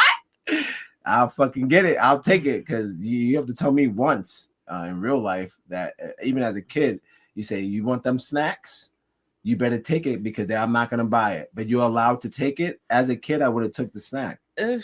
So I'm just trying to figure out, is that where they got us at right now? Like, just kind of like. I mean, I don't know. So sure. you think the parents are like let the kids do it? They won't arrest the kids? Like is that what it is? If I'm a young parent, right? Yeah. And I'm not sure what they're doing with the money, Mm-hmm. and I'm nervous. Mm-hmm. Am I kicking that down? Am I trickling that down? I'm not gonna be strong. I could be a strong black woman or a man, or whatever. But I'm gonna probably be like, yo, guys, Thanksgiving's coming. We gotta eat. Listen, I'm gonna take this is what's happening. Here's what's going down. All right. Like, are we? I'm gonna be real with you. I don't know what now I'm gonna do. Now we're talking to our kids like adults. What if you don't know what you're gonna do? Right. Yeah. And you really are you're looking online and you're freaking out. Like, I really wish, like, we had an idea, like, the guys, instead of going to the strip club, fucking guys, motherfuckers, whoever's going to the strip club still, just go to the supermarket and please, like, put that money blow stacks at the supermarket. All right, here's that. Blowing stacks at the supermarket, like, just go there. DJ Khaled, whoever, like, just go to the supermarket, put some a stack down. We said every cashier put like $1,000 down. Every cashier from the aisle from 1 to 12 gets a bag of money. Yes. Okay. Or just a stack of Well, because they get 12 people. A lot of people. I mean, $1,000 is good. At least it's at least 5 people. The cashier. Hands the money to the people that the rapper and or actor and or whatever, the techie guy, whoever, Habibi, whoever, decides to put the money, give us the money. We put the portions of the money to the cashier, and when you go get your food, we have a meeting place that we all meet up at. It's the grocery store, so that's a civil place. We don't like to fight there. It's not really. You talk about stop. You talk about Walmart. I'm not talking about Walmart. Nah, I'm talking about fucking Stop and Shops, ShopRites, Pathmarks, A&P, all those other like the local ones. Not that much beef. The big ones is when it's beef because it's too much. Niggas get overwhelmed. No. The local ones, we dap each other, we help each other. It's usually nice. No, I will say that I always equate like being at a supermarket as I feel like that's what heaven would be like, because we're like all kind of separated, but we're all like has the same We goal. have the same vibe. And we have the same vibe. Man. We're all some of us a little like anxiety because we're trying to like stress the fuck out. But we're also calm. Some of us are really calm. They're still like, okay, I'm sorry, you go ahead. Yeah, right. We're very polite. It's very polite. It's not some people are rudeness. quick. Yeah. So that's just quick. And quick. But you know, we kind of like, you know, navigate through the whole like, you know, self-checkout thing without their help. But yes. Even when they added the robots and we was like, we good. We good. Some like 90% of us are good. Like, you know, we're good. You're gonna have the crooks. You talk about people stealing. It's in every. That's every nigga. That's from the ancient medieval times. Why do you think they hung all those niggas? Nigga, what are you talking? They said they're gonna try it. Nigga, everybody tried to steal food. They said, you stole 3 apples this month. Cut his hands off. Some inadvertently steal. Like I know, I always like miss a thing. Aladdin, nigga. Like I miss a thing sometimes, and you know, gotta go back and pay for it. But right. Well, you told me that's not on purpose. It's not on purpose. Sometimes you like literally just no, because they make you check out on your own. Yeah, you're like, oh shit. It's hard. You don't work there. Yeah. I don't need. Speaking of which, yo, supermarkets, if you're gonna make us self-checkout, give niggas 10-15% off. Right. Like fuck off. Like why we're bringing up our groceries. Give us like 10% off. Shit. We're doing all the work. Damn. Do we get a discount? Stop. You already saved money because you didn't want to pay a cashier. Give us 10% off. And if you don't do and that's not asking for a lot, you know. That's not. You know what that came 10% is not a lot, but that's enough. That came from me. It was my doing. And if you don't give us this fucking 10% off, if we walk out with something, just shut up about it. By accident, just anyway. Shut up about it. Just let it go. Just let it rock. So I spent $160. Let me. And I checked it out myself. Let me leave with like 1 free thing. Right, and I'm actually trying to cook, so let me cook. Literally, let me cook. Because I could have got takeout. Actually, I can't get takeout. I can't get takeout. Right? Yeah, they took the money. Niggas walking to the Black Santa. Niggas thought there was an episode of them or us or them. Or there was like, what the fuck is going on? Holy shit! Where are we? That can't be real. Somebody would have filmed there and been like, yo, like this is the most. No, I like how she was like, they got ornaments too. Nah, not the magnet one. That's the one crazy. you put on the I've tree. never even seen that before. Like, that's crazy. Like refrigerator magnets. They got like, Mammy. I've never seen now. this. Now, Mrs. Claus look like Mammy, and that's not even it. But it's just like it's like hell must have froze over. Right. It's very strange. Very strange. Oh, we're going to my man that can't die. All right. Guys, welcome to the Blackness Show, the Dead About Black Shit. This show, I came up with a title for it. Let me see what I got. I woke up at my own funeral. That's the name of it because that's actually what happened to him. His name is Azizi. Let me say the man's name right. Oh, and I was going to say this. I was thinking about like having African shows and Black shows on the African American show about Black people doing Black people shit. Follow us on Instagram. I was like, Black people, Africans cover Black stories, so we could cover African stories Absolutely. Too. So that's it. I'm gonna regular. You come to that. That's it. Because if they can cover our stories, why can't we cover African stories? Right. So yeah. There's a whole trend of Africans covering American stories. So let's go. I'm in. So yeah, if you find an African story, throw it in the hat. That was my thing. And that's why we were late 8 minutes or whatever. I don't know. What are we talking about? All right. Shout out to my man Aziz. All right, so the background, I'm gonna give you a little background. Aziz, I got some notes. Aziz is from Atlanta, Georgia. Well, the story takes place, but it's a small place. He's originally from Georgia, and he's come back to life 6 times. One time during his own actual funeral. So, he. I'm just sorry. Like how did he die? He died.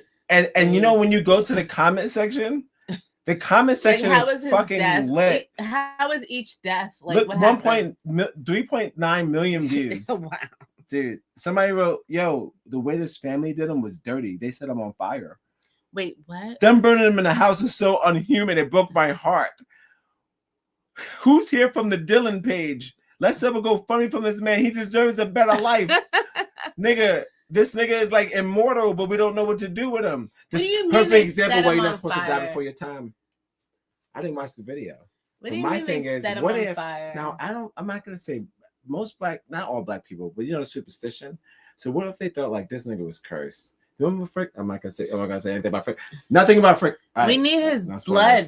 He's immortal. He's a vampire. He's something. Everything happened in the movie. Does he even age? Like what's I need to know more. Give me a hotel of Azizi.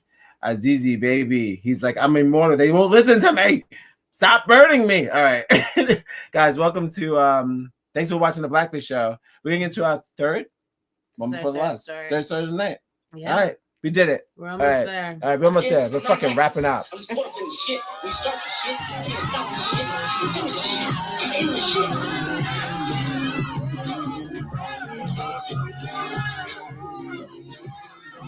shit. Who's here from the Dylan chat? Now, what's that? Yeah, you fucking wish. I was like, am I gonna do that? I thought so. I thought about it, right? Because I was like, which podcast is covering Immortal Black Death? Right. And his name is Dylan. No, it's not gonna be good. Are y'all here from the Dylan page? They're gonna say, I told you these niggers were zombies. Oh God.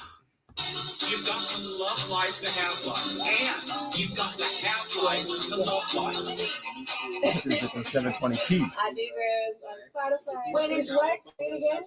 Odd Negroes? ODD, Odd Negroes. Oh, Odd Negroes. Yeah. I'm gonna go online and Odd Negroes. What is he? Yeah, I'm gonna follow you guys. It was nice speaking with you. Thank you so much. That's Marcella.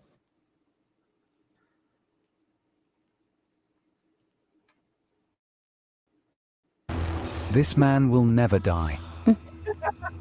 Mtu bwana, mimi mpaka namuogopa. Sisi sote.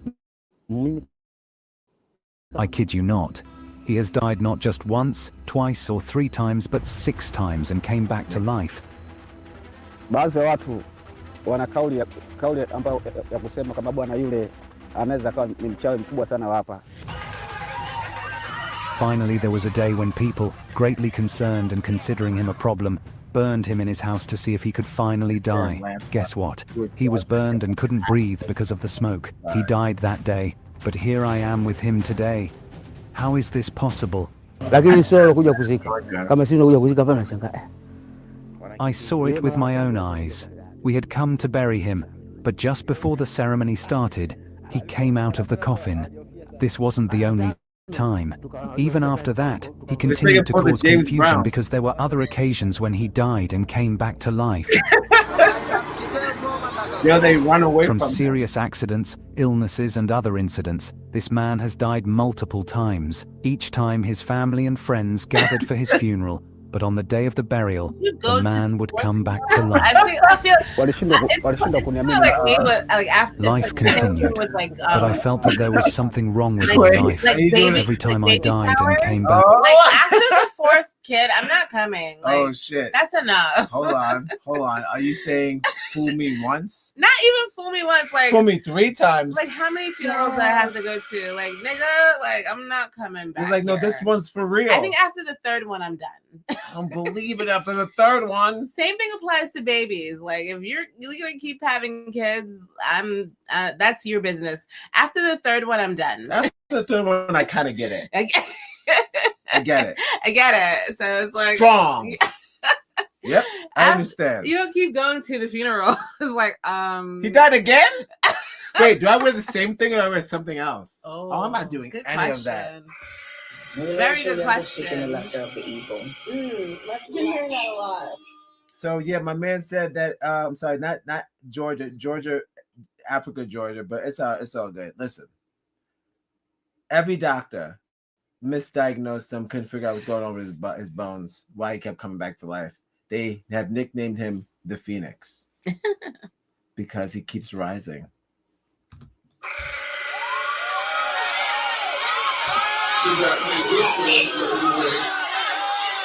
Some zombies. This is a white person saw this video. Like, fuck this. I don't want this shit. I don't want what do you mean this nigga can't die? Let me see him. I didn't even try yet. All right, well, I'm just saying. It's unique. He has a gift, but they run away from him. He's like David Blaine. How about side by side? It should be good, Tiny. What do you think? Whatever works. They both look good. I think this is all right. Yeah, we go side by side like this. Yeah, no problem. Cool.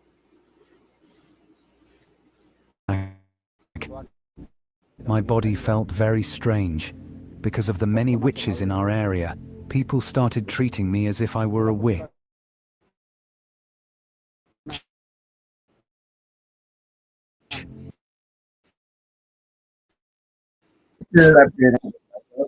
Blackly Show for your first time. We are a daily Blackly Show, the daily show about Black content, Black art, Black music, Black everything.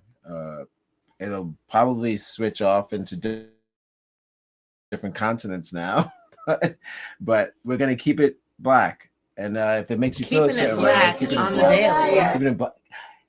There you go. Merch coming soon. Keeping it Black on the daily. Yo, that's racist. And I was like, why are you so obsessed with me? He told me to take my high yellow ass inside the house. Yo, keeping it Black on the daily. Love that. I'm gonna let the man shine. I'm gonna put him bigger. So good. I'll just get us over here. All right, guys, welcome back to the show. Yes, please like, share the video. Tell your friends, tell your family. I'm looking down. Tell your friends, tell your family. If you you've seen something like this before? You seen a black couple talking to you about the news? You ever heard about this, guys? You ever heard about this? He's clearly OD'ing. You hear about this guy? You hear about that black? Clearly OD. Did you hear about Black Santa and the 99 cents? So you didn't hear about that. Stop. So if you haven't heard about that, you know what to do. Be nice to yourself. Be nice to us. Follow us on Instagram. Connect on Facebook. Get your podcast. Like, We'll be right subscribe, back. and share. Is he immortal or has any special powers? How do people treat him? All these questions made me travel a long way to Tanzania to find out if what is being said is true. I didn't believe it either, but I accepted it after meeting him and having this conversation. Wait, it's Tanzania. My name is Ismail Azizi. I am 40 years old and live in Ukerewe, Tanzania, where I was born. I was born with siblings, but now I am alone and have no wife or children because of the hardships I've faced. I did not grow up in a wealthy family. We were very poor. I couldn't pursue further education, which affected my chances of becoming wealthy or achieving something special. Despite my dreams of becoming rich, my struggles in life made it impossible.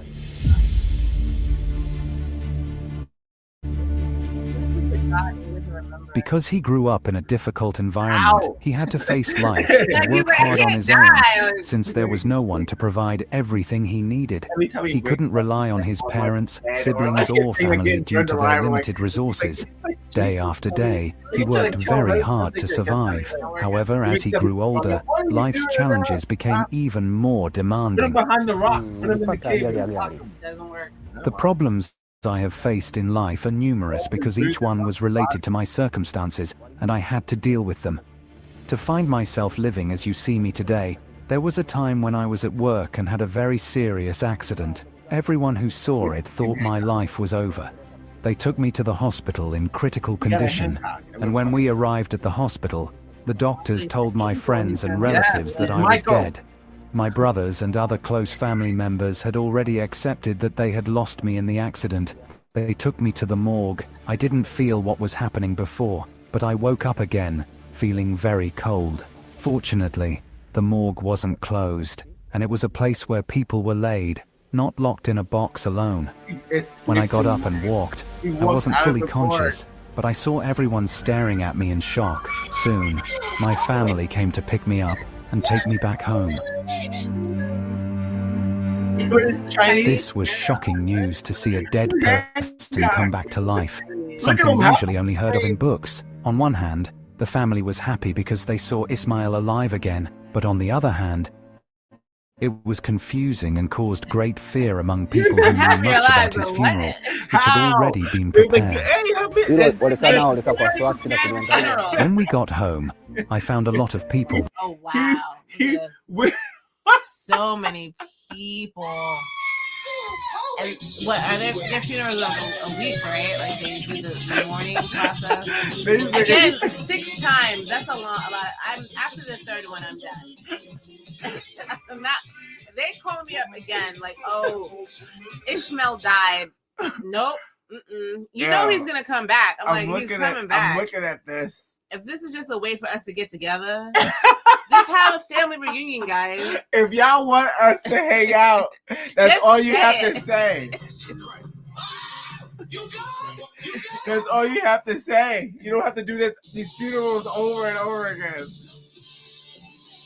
Imagine going to like a family member's funeral. And the like, big kids kept coming back to life and popping up at the funeral like, I ain't dead. like, You can't do that. You got one time. Yes.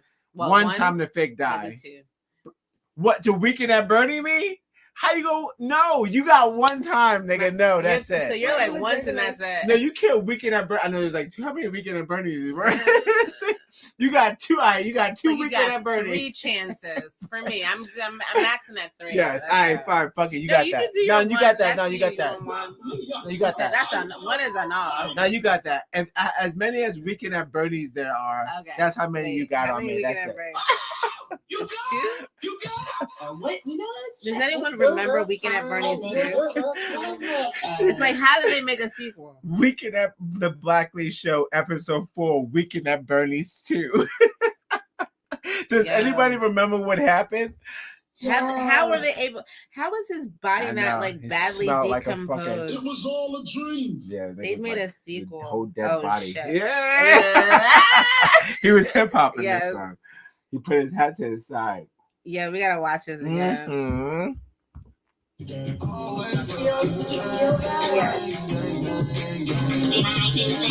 Follow us on Instagram.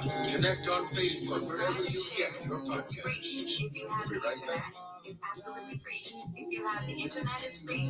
If you put on your internet, it's easier. Like, subscribe, and share on the internet. It's on the internet. Just put on linktointernet.com. Yo, what up, Chuck Chan?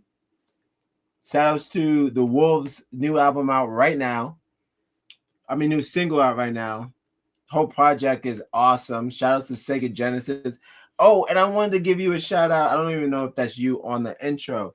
There's someone's telling a story on the beginning of the album about having to blow a Nintendo cartridge, and then like how, not to spoil it, listen to the album, but and how at the end you go, never had to do that with my Sega Genesis. Yo. The technique of blowing into a Nintendo cartridge and holding down the button to make sure it worked properly. Damn. Delete. But yeah, shout outs to you, shout outs to the album, shout outs to Charles Heron. Send this to him. There you go. Cool. Thanks for checking it out. All right, yo. So we get into our final story. But we're gonna finish the funeral. This story first. But yes, very funny. I don't know how many of these I can show up at. I'll come for the food, but by the 3rd one, I'm not doing it again. They're gonna cry again. I'm not doing that again. He's gonna come back. I'm just gonna wait for him to come back. But when they saw me, they immediately started to run away.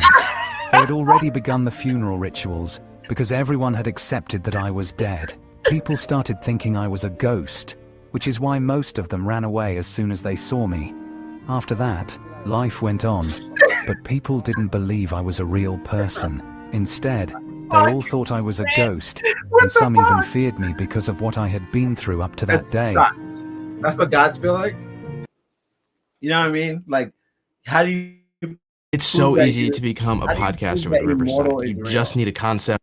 Like, how do you prove that immortality is real? You're like, I know it doesn't exist on your world. world. You bitches are just jealous. That's pretty much it. Everyone's jealous. Like, how do you get a second try? There's only 3 Weekend at Bernie's. There's only 2. There's only 2 Weekend at Bernie's. How'd you get a 4th try? How'd you get 6? Now, next thing is like, let's cut off his head. Yeah, well, look, they never tried that at Weekend at Bernie's. Did they try cutting off his head? Imagine that.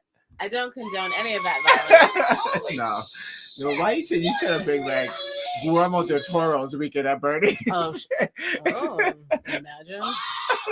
if Guillermo del Toro did Weekend at be interesting. Oh, it'd be so fucking creepy.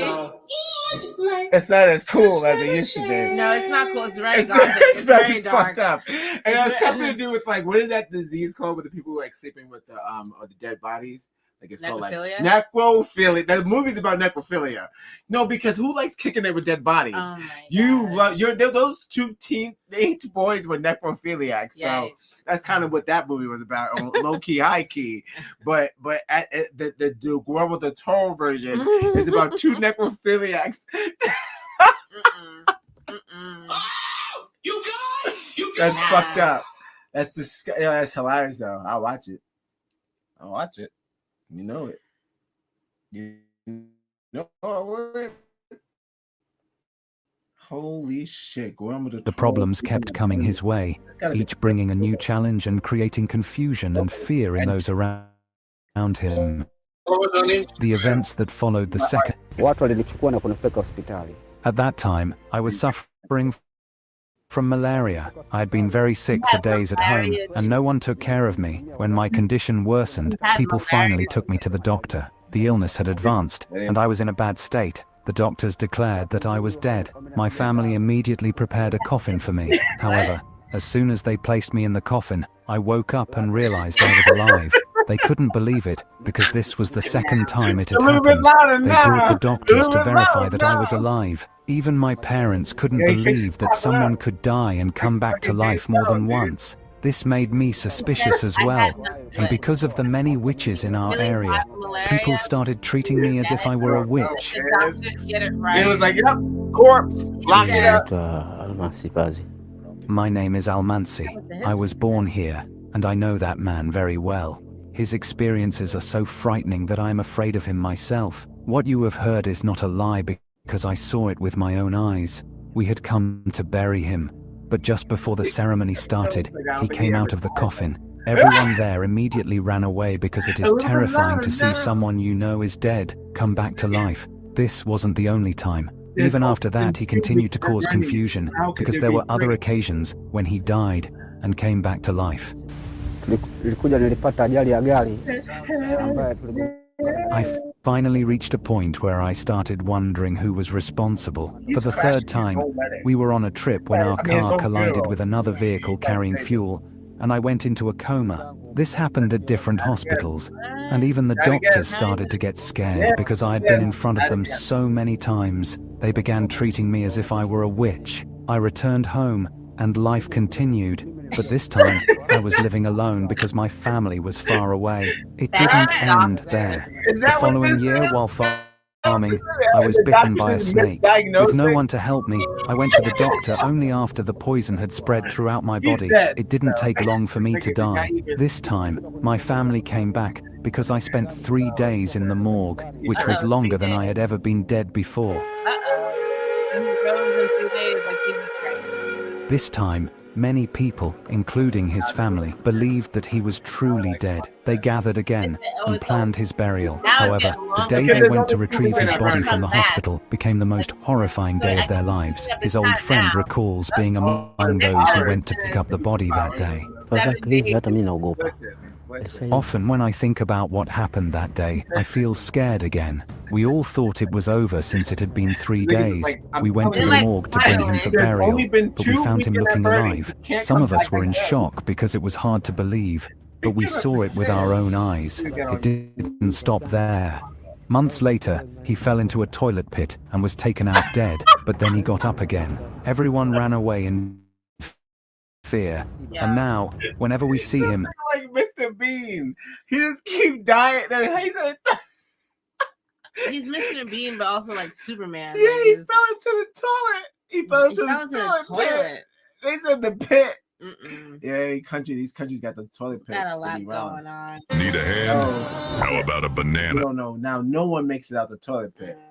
Nobody. I don't care how many Jesus, I'm gonna have to put the fucking movie, the guy on this thing, right? I'm gonna have to put him on this thumbnail at the end of this video for the thumbnail. I'm gonna have to put Weekend at Bernie's at the end of this shit. Clearly, this is what this guy has been living his entire life. They've been trying to kill him, thinking he was dead the whole time, celebrating his death. He's been alive the whole time. They said, "Oh, this is it. He's done."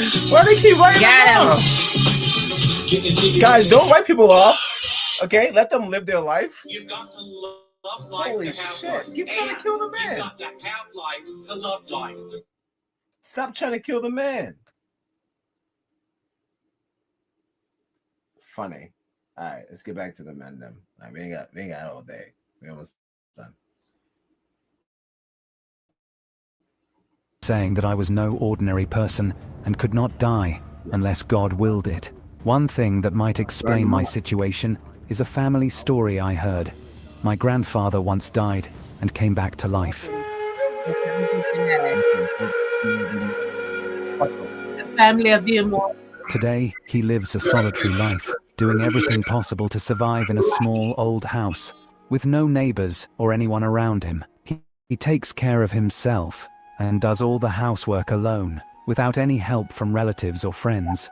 Each day is a struggle, but he manages to keep going despite the isolation and hardships. But is this man's supposed immortality really a problem for others, or is it just a perception in the minds of those around him? In general, there is no problem with him. He knows how to get along with people well, and we have never heard of him doing anything bad. People fear him because of what happened, but he is not a bad person in society. I don't think people's attitudes will change because it's scary living with someone who has died 6 times and come back. However, Ismail is not a bad person. It's just the problems he faced that make people wary. One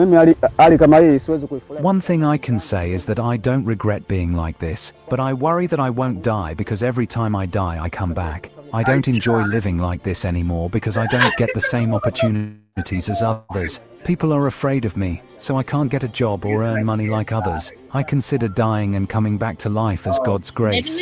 On one hand, I am not a special being immune to death, but it's a gift from God. The way people behave towards me is a problem, but I have some advice for them. Live well with others, even if you have problems. Put God first, and don't hurt those around you, because sometimes what happens is beyond their control. If they shoot him, but then keeps going back to him. Oh no, we have our first Luke Cage or something. Oh, be a hero. He doesn't know what to do with his superpower. Nigga, be a hero. Get a costume. Yeah. What the fuck are we doing? Get a costume, dude. What are we talking about? What are we talking about? Definitely. Somebody he needs. Who's the nigga that took care of fucking Blade? He needs that guy. Okay. Oh, Christoph. What's his name? Chrysler? No. What the hell? Rexler? Rex. It's like one of those Dexler. Rexler. One of those names. Yeah. Shout out to Azizi. Yo, I'm sorry, my God. You got a superpower. You gotta fucking use it. Go fucking Wexler. Yes. You gotta fucking go superhero, bro. Definitely Stop fucking around. He's like, what am I do with this gift?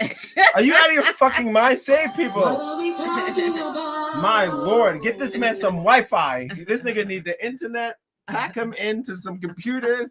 Put that nigga in, nigga. Stop fucking around. You can't die. Actually, we need some of your blood. Are you we crazy? Need to test that out. Like, even the family's testing him. They said we set him on fire. He won't die. So now he's saying it's genetic. Even because his grandfather. No, my father didn't die. My He's still grandfather alive. didn't die. My great grandfather is still alive. You must be the bloodline they've been looking for. Nigga, did you say your great grandfather's alive?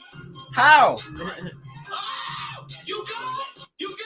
Everyone in his family lives like really long. They live like to 100. We always get burned and we always getting burned and shot, but we don't die. Some white person saw this story. Imagine seeing the story of the immortal nigga. You have to prove that he went through that. He's bruised all. No, I'm just saying. I'm saying if you're gonna go to a different country, I'm saying these guys that. Oh, who's gonna believe it? No, not that who's gonna believe it, but I'm saying if you're from another country and you're going over there to investigate something like this. Oh, I see. You gotta make sure that, because he could just be saying this, and everyone's like, because I'm sure. Look, they just probably gave him some money for the interview or whatever. Well, I'm not gonna say that. Africa's say, not known for their print scams and scams, so it's okay. I understand. I mean, everyone's scamming. It's a perfect do scam. They do death certificates there? Like, does he have like 6 death certificates? And it's only because you get money for viewership. Yeah. Now that you have to count this as a scam. Like if there was just a what's the harm? I didn't donate no money into it. But the fact that we all watched it, believed it, that and then got millions and millions of views. This day and age, that's a scam now because money is views. So, right. Yeah. So if he duped us, which I don't know, Africa. Listen, if you guys got a Hancock, you gotta fucking tell us. Tell us you got a Hancock. Yeah. Why are you doing that? Why would you hide the Hancock? He doesn't know what to do with his powers. Seriously. Send him over here. We need help right now. Seriously. Send him right now. Like, right now. We need a Superman right now. What the fuck? Like, Send him here now. Like, can we test the bullets out? They're like, well, we have these Hancock because we do not know what to do. So, oh, okay, you mean to tell me Wakanda will go like that? They'll have a Black Panther, but they're like, we don't know what to do. They tried everything. They burned him. They buried him. He came out the dirt. The nigga, he came behind the rock. He kept coming alive. I remember there's a story about, I forget what his name is.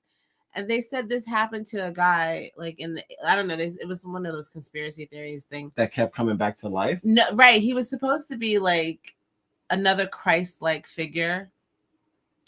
And they tried to kill, he knew who he was. He was self-aware.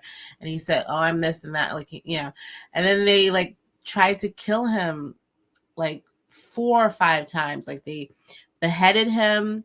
They dismembered him. They set him on fire. Like they did all that stuff, but he would come back together and like regenerate and all that stuff. And they were like, he would get pissed off. He was like, listen, I can't die. Just stop trying. Stop trying. That reminds me of Boris. Who? From Snatch. Shouts to Snatch. Boris, the bullet dodger. He couldn't die. He said he's been shot, blown up, grenade. He couldn't fucking die. And even at the moment when they talk about his name, like a bullet bounces off the wall, dodges him again. He's just like it's like a luck thing, and also like mystical. It's mystical, right? Because like I think there's luck and there's mysticality. Well, first of all, shouts to Mystical, even though he's in prison for rape again. Oh my god, he came out and raped again. Imagine that. She said, "Drop $1, girl. Pick up 50." Everyone said that he was trying to tell us from the beginning because he starts that song like that. I came in with my dick in my hand. Be cool. Nuh-uh. Yeah. That's something that a violent person says. So yeah, he's back in prison for that. Shout out to the 5 people watching. Listen, I appreciate you. It was all a dream. Tell your friends whether they be racist or sane. I wish a nigga like, subscribe and share. And don't tell them the story about that Hancock that's in Africa. They're gonna figure out what to do. We're gonna make that man a suit. He needs a suit. If you give him a suit, he's like, oh shit, what's this? It's bulletproof. It's made out of Teflon. This is what you're gonna do. You're gonna fucking save the fucking thing. You can't die. Well, let's give it a shot. All right, we're gonna get into the another TikTok funny last story of the night. And we're done. We did it. Faith, how you feel the show went so far? Pretty good. Good timing. We went on a different path. This This episode. A little mystical. I didn't even mean to do that though. We didn't even mean to do that. That's how we're always in sync. So shouts to us. Once again, I'm not an activist. I can't find the name of the guy, but there's some legend that this guy was. I think they were trying to say he was like an alien or something, or like he wasn't fully human, and he was like. The agencies were threatened by him, and they tried to like get rid of him. But was he like a Stranger Things? Something like that. Yeah, I think he had powers. Did you say 11? Yeah, I think 7. I think 7, 11. 7-Eleven. Do you know what 7-Eleven means? I want a superhero named 7-Eleven though. 7-Eleven. I mean, come on, seriously. Let's get that. We need that. All right, yo, we're gonna get to TikTok funnies, and then GD. Did you show the one with No, you didn't show yet, but we're gonna do the one with Kevin Bacon. Oh yeah, you want to do Kevin? Yeah, I see Kevin. I thought that was fun. Yeah, let's do that. I love that. Get into that. I got that right here. Okay, go into the chamber, guys. Please don't just stand there like a mope. Follow us on Instagram. Connect on Facebook. Wherever you get your podcast. I wish a nigga. I'll be right back. Like, subscribe and share. Welcome to the Blackly Show, the daily show about black shit. Did you see a Staten Island artist? Can you imagine these are the artists that represent Staten Island? This is like, you haven't even seen somebody like this out here. They're like, this is my persona. I always wish them well, right? but you got to keep it up, right? If you're gonna do the Ice Spice thing, it's not that much Ice Spice stuff happening in Staten Island, but you got to keep it up. Be with the shotties. Oh, not really. Not out here. All right, yeah. So we're gonna do a fucking bacon break. Speaking, we talk about swine today anyway. No disrespect. No disrespect. All praise be to the Most High, Allah. Well, but I don't think you should just choose one animal to demonize. That's all I'm just saying. You got one wrong on that. Just one thing wrong. That's all I'm gonna say. All right. We'll be back. We'll be back. TikTok break. I should have recorded that TikTok song.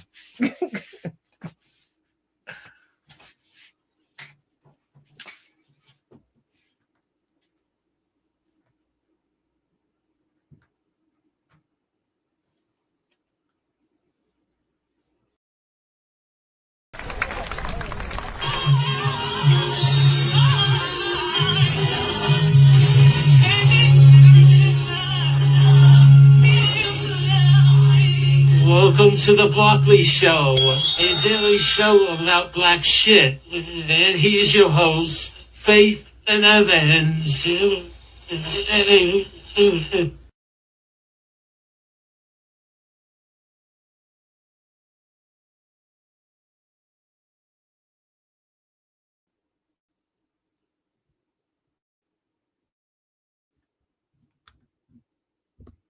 Section 107 of the Copyright Act of 1976, allowance is made for fair use for purposes such as criticism, comment, news reporting, teaching, scholarship, and research. Fair use is a use permitted by copyright statutes that might otherwise be infringing.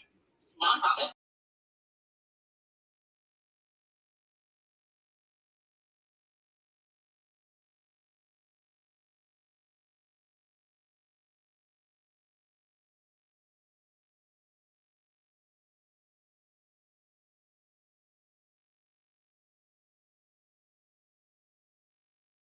Step outside and I take a deep breath and I get real high. And I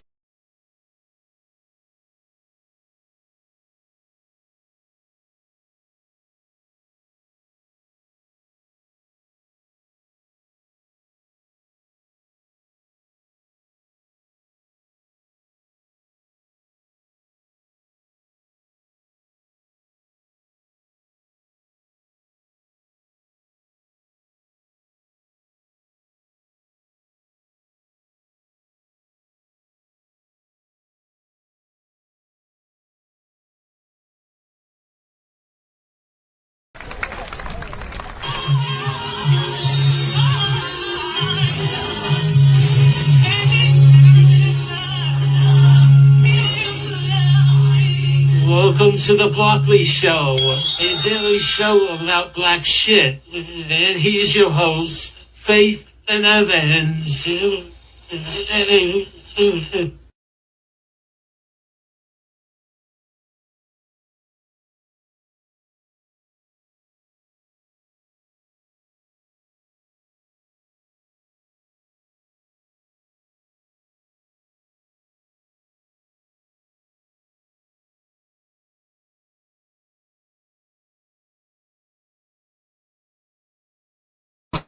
in the morning and I step outside and I take a deep breath and I get real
but I'm not exaggerating. I don't boost the views. I'm not doing it. Can't boost the views. I just do it to. I enjoy it. It makes me laugh every time. I don't know. My spirit. I don't know. Can't call it, but I enjoy it. I enjoy it. It's just it's short and it's just like actually I'm gonna upload that shit into this thing, right? Have it there just in case we have the Benzino button. Yeah, we have a Benzino button. Shout out to Benzino. He got fit, y'all.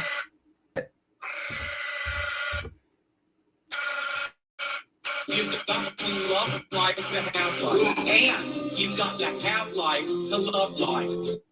All right, let's check out the Benzino.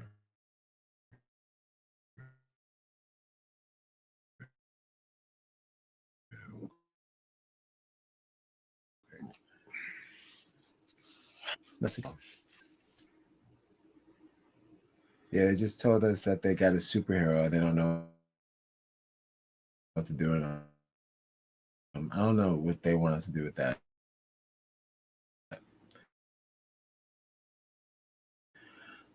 First of all, stop trying to kill him. We keep trying to kill Superman. Like, we're dumb. Yeah, but when he comes back, you run away. But you don't run away. You still. Oh, were you talking about the? Yeah, he said they ran away.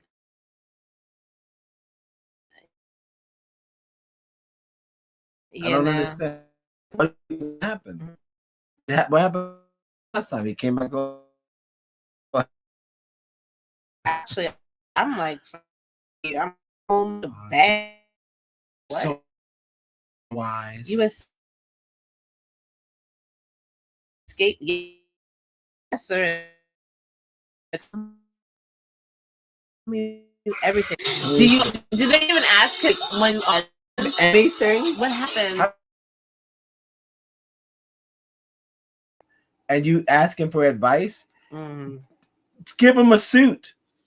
Yeah. That nigga need a suit on top of the immortality, doubling down, fucking doing shit. Let me make Jesus come out the stone 2 or 3 times before we feel it. It's kind of gangster. There we go. Yes. Jews? Uh-oh. Shout out to the Jews.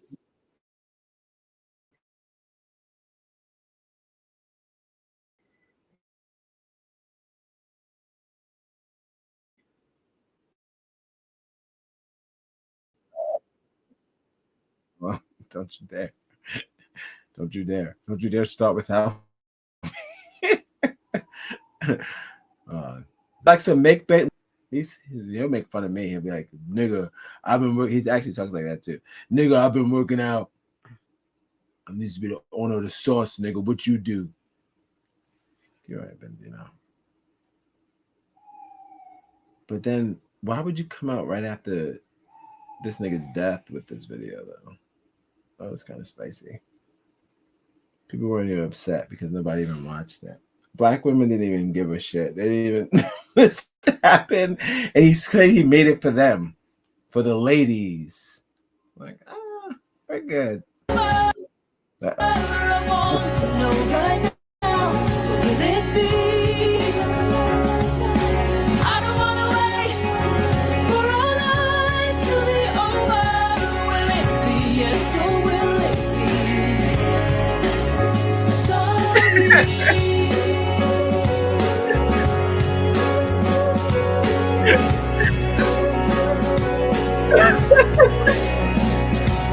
So open up your morning light and say a little prayer for right. You know that if we are to stay alive and see the light. He doesn't know. He goes like this. I don't know.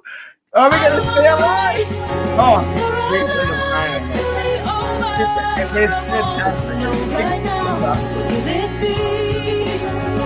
well, he should have did that first, and then we would have kind of been like, "What's this? What's this Benzino about?" That should have been it. I mean, like, oh, okay, we need this. We actually need that, but whatever. He told me to take my high yellow ass inside the house. All right. So that was that the solo stories? We got one more. No, That's it. That's everything, guys. Oh So- shit, that's it. Yeah. No, I have one more story. The one with the races. Yes, and Yes. that's it. We're Yeah, out. that's it. We're done. Yeah, that's it. We got one more story, guys. We're going back to Rainbow. This is part. I mean, Yo, that's racist. it's just powers that be. All right, so that's on YouTube. Let's get into that, guys. If you just joined us, thanks for joining us. Shouts to Kevin Bacon. Holy shit, man! Just chilling with his wife on the farm, just fucking vibing out. What a nice life. I know, right? Listening to fucking Nicki Minaj on the farm. Fucking love it. It's like you can play, like, that's the playlist too. I follow him on TikTok sometimes. I be seeing his videos. He be talking about his playlist is lit. So he's like, guys, listen, trust me, okay? Fuck Kevin Bacon. My playlist is crazy. It's like, I'm pretty sure there's probably like something on there. He's just a wacky. He's a wild dude. Shout out to Kevin Bacon. Ally.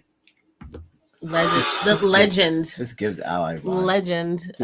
Just giving Ally. No, it's all this. Oh, kerfuffle? Yes. It was all a dream. Yes. It is. On a Tuesday. On a Tuesday. Love to see that. No, actually, they've been out here all day. Kind of crazy. I'm not going to say too much, but I would say this. The people are involved and they are acting up because of the weather. Oh God. So yeah, that's been happening. The people have been out here. The men them. All right, so being exposed by a racist, love this. All right, guys, last story of the night. Thank you for joining us. We have been your hosts. Your lovely hosts. We are Odd Negroes, but this is the Blackley Show with Faith and Evans. Yes, I am Faith. No, you're Faith. Your Faith. Your Faith. I felt like George Michael today. Yes, she's Faith. I'm Evans, and this has been. And we're both Faith. We're both Evans. This is a new hope. We're Faith and Evans. Are you Evans? Yes, we're both Faith and Evans. But yes, thank you for watching. Yes, please come back. We're gonna have more content every day, whether you like it or not. Yep, because we'll be here. We're having fun with this. Having fun, seriously. But why you're the one here? So yeah, this video is from YouTuber Antonio Speaks, I believe. And came across his just the title, and I'm just like, this is interesting. Let's see what happens. Cool. Let's see what happens, guys. Thanks for checking out the show. So far, so good, guys. Last story of the night. You know what to do. Trump. We're winning. You see what's going on. So whatever you can do to help financially would be fantastic because we have to beat it. If it's $5, it's not actually Trump. You can't do that. Don't do that. Whatever you can do. It's clearly SNL. Come on. All right, guys. I do. All right. Thank you for joining the Blackness Show, the weekly show, the daily show about black shit. Black shit only. All right. Don't run away. We're so excited for you to be a part of this experience, the fans. So you want to leave? Don't run away. Share it with your friends. Whether you love them or hate them, share it with your friends. This is 11 minutes, right? Yeah. Let's see what we got. It's just like short one. 17. Okay. We good? You cut off at like 10, 15 minutes. But it started from the beginning? Yeah, of course. Right, cool. No, you know what I mean? Like I thought you had a cut. I don't know. I haven't watched it. Oh. Are we going in blind? Kind of like that lady did it when she said he did it. And then she was like, no, she said. How'd she write blind too? They said she wrote that he did it. How'd she do that with no eyes? They made her up. I didn't get that to you. Now I get it. They made her up. She's a deaf, blind white woman. Nigga, she don't exist. What the fuck am I even thinking about? That's so stupid. Of course we don't know who the fuck she is. She's a fucking made up deaf white woman. Nigga, they made up the whole thing. That's so stupid. AC. Is it just Atlantic City? I hate them. Fucking pigs. A fucking pig. Dumb. I get it. They made it up. We made it. I did not expect to be where I'm at right now. If you didn't know, I have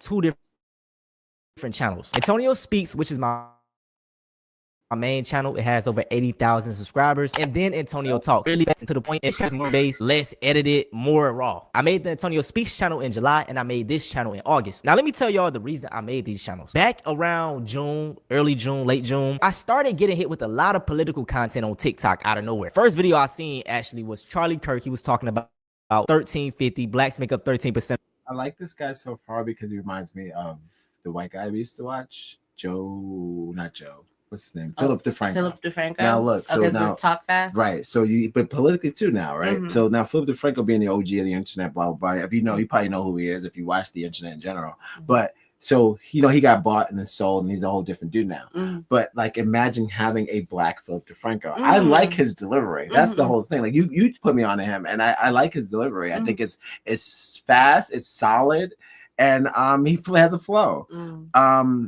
So to have that a black person do that.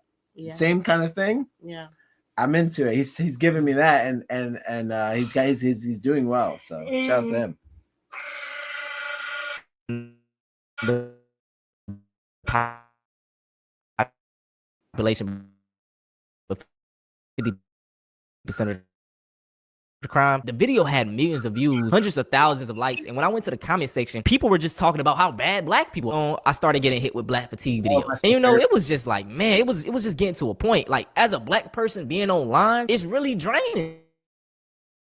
And like, I ain't gonna lie, I would see people speak, getting trash, and we're talking about other black people. I soon found out that these were the raccoons, the black conservatives, and I was new to this whole thing. So I created my YouTube channel, and the strategy that I took was, I'm going to take those same tactics that they use against us, against them. I guess you would say fighting fire with fire. I started making videos calling these people out, and boom, my channel was taking off. But anyway, fast forward to today, my channels garner a lot of views. And this was my goal at the end of the day, bro. I wanted to get big enough to start to change the narrative, because I say this all the time, but once you control the media, you control the narrative. Now, as I stated, I've been garnering a lot of views. I've been getting bigger. A lot of people been dropping videos on me. My subscribers are— What? Yeah.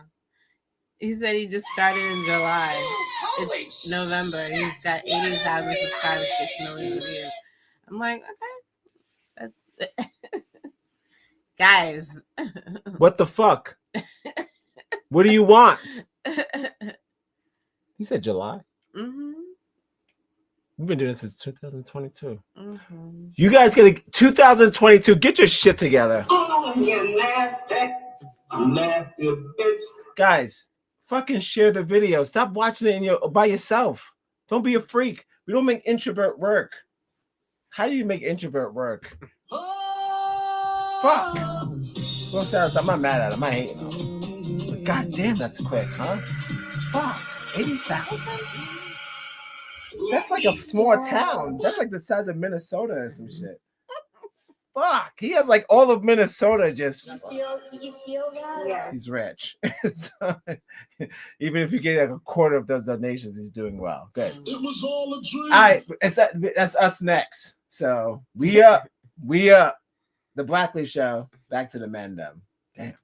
all the time they'll send me links on Instagram or well, this person made it. Going to be people that come after me. And listen, if everybody agrees with you, you gotta be fake. You feel what I'm saying? I know everybody, some of y'all watching my video right now, you don't agree with all of my takes, of course. We all not a monolith. We all have different opinions. So it's all about understanding the perspective, and I can do that. But like I said, if everybody agree with me, bro, I would just be a fake person. So I'm cool on that. Now, what we're gonna be talking about today is, I don't know if I want to consider him racist. We're gonna watch the video first to see if he racist, but a racist called me out. Well, not called me out, but he did a video on me. All right, guys. So as you've probably heard, the phrase black fatigue has been used a lot recently, and that's in tandem with the word fatigue being used a lot to describe people's frustration with repeat patterns of behavior coming from certain groups that are being documented on social media. And so I think black fatigue being sort of the phrase that started this all has led to obviously a large conversation opening up about the current state of racial affairs and stuff like that. And a lot of people agree that black fatigue is real and there are reasons for it, but a lot of people disagree with black fatigue being real and the fact that people are... Okay, enhance. Well,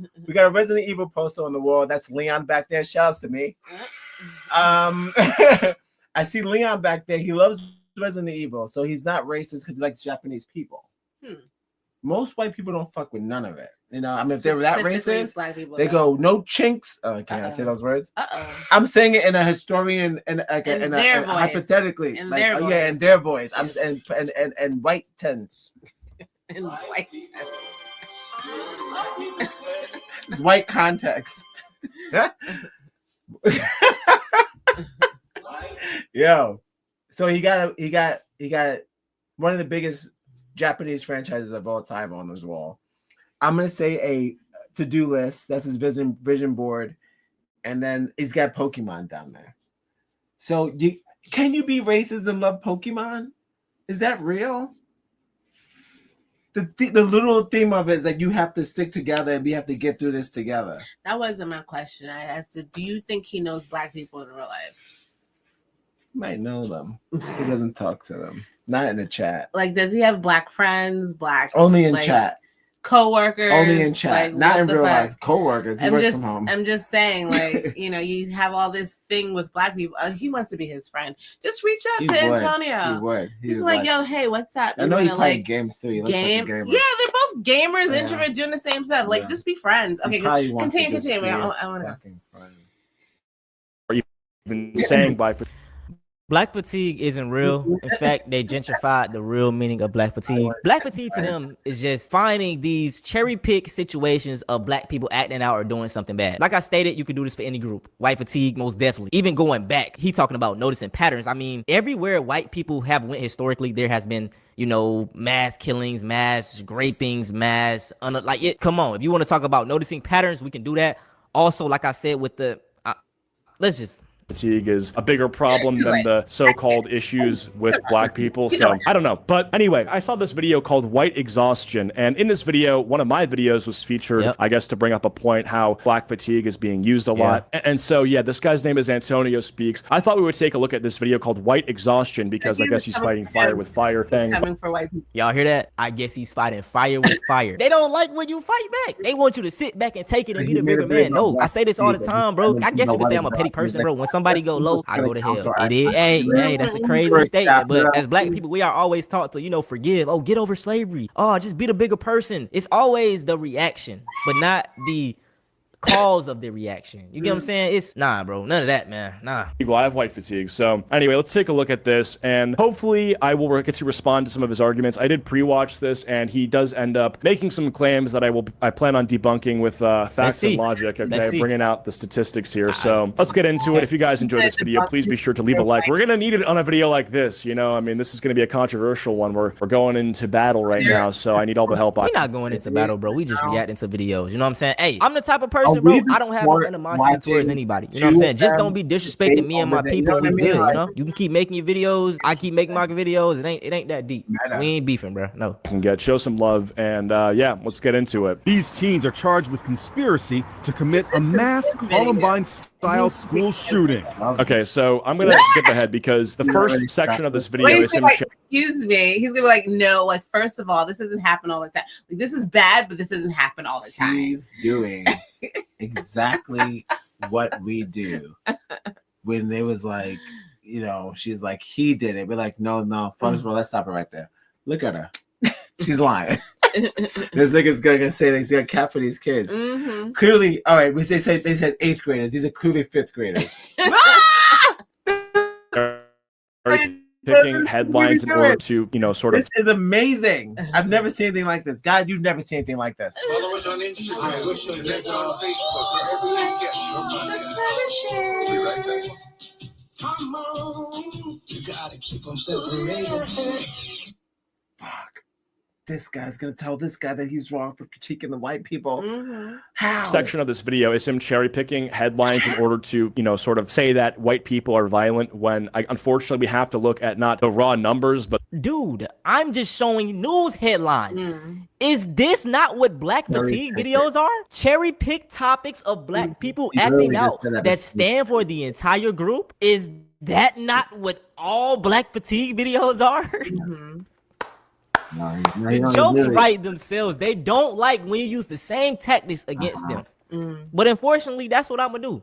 So if we want to be fair and you want to be nice, don't do black fatigue videos. You won't see no white fatigue videos. Because trust me, I can find some crazy topics of white people in an instant. You know what I'm saying? A lot of people love to say that I'm a grifter. If I really want to grift y'all, I could drop a white fatigue video every day and get hundreds of thousands of views, bro. But I don't really want to take that approach. The per capita, the likelihood of a person from a certain race doing certain crimes. And if you look at the obviously very commonly referenced 1350 statistic that says despite making up 13% of the population, black people are responsible for 50% of violent crimes. The issue is that... So he's like a level 1 racist, y'all. He thinks 1350 is real.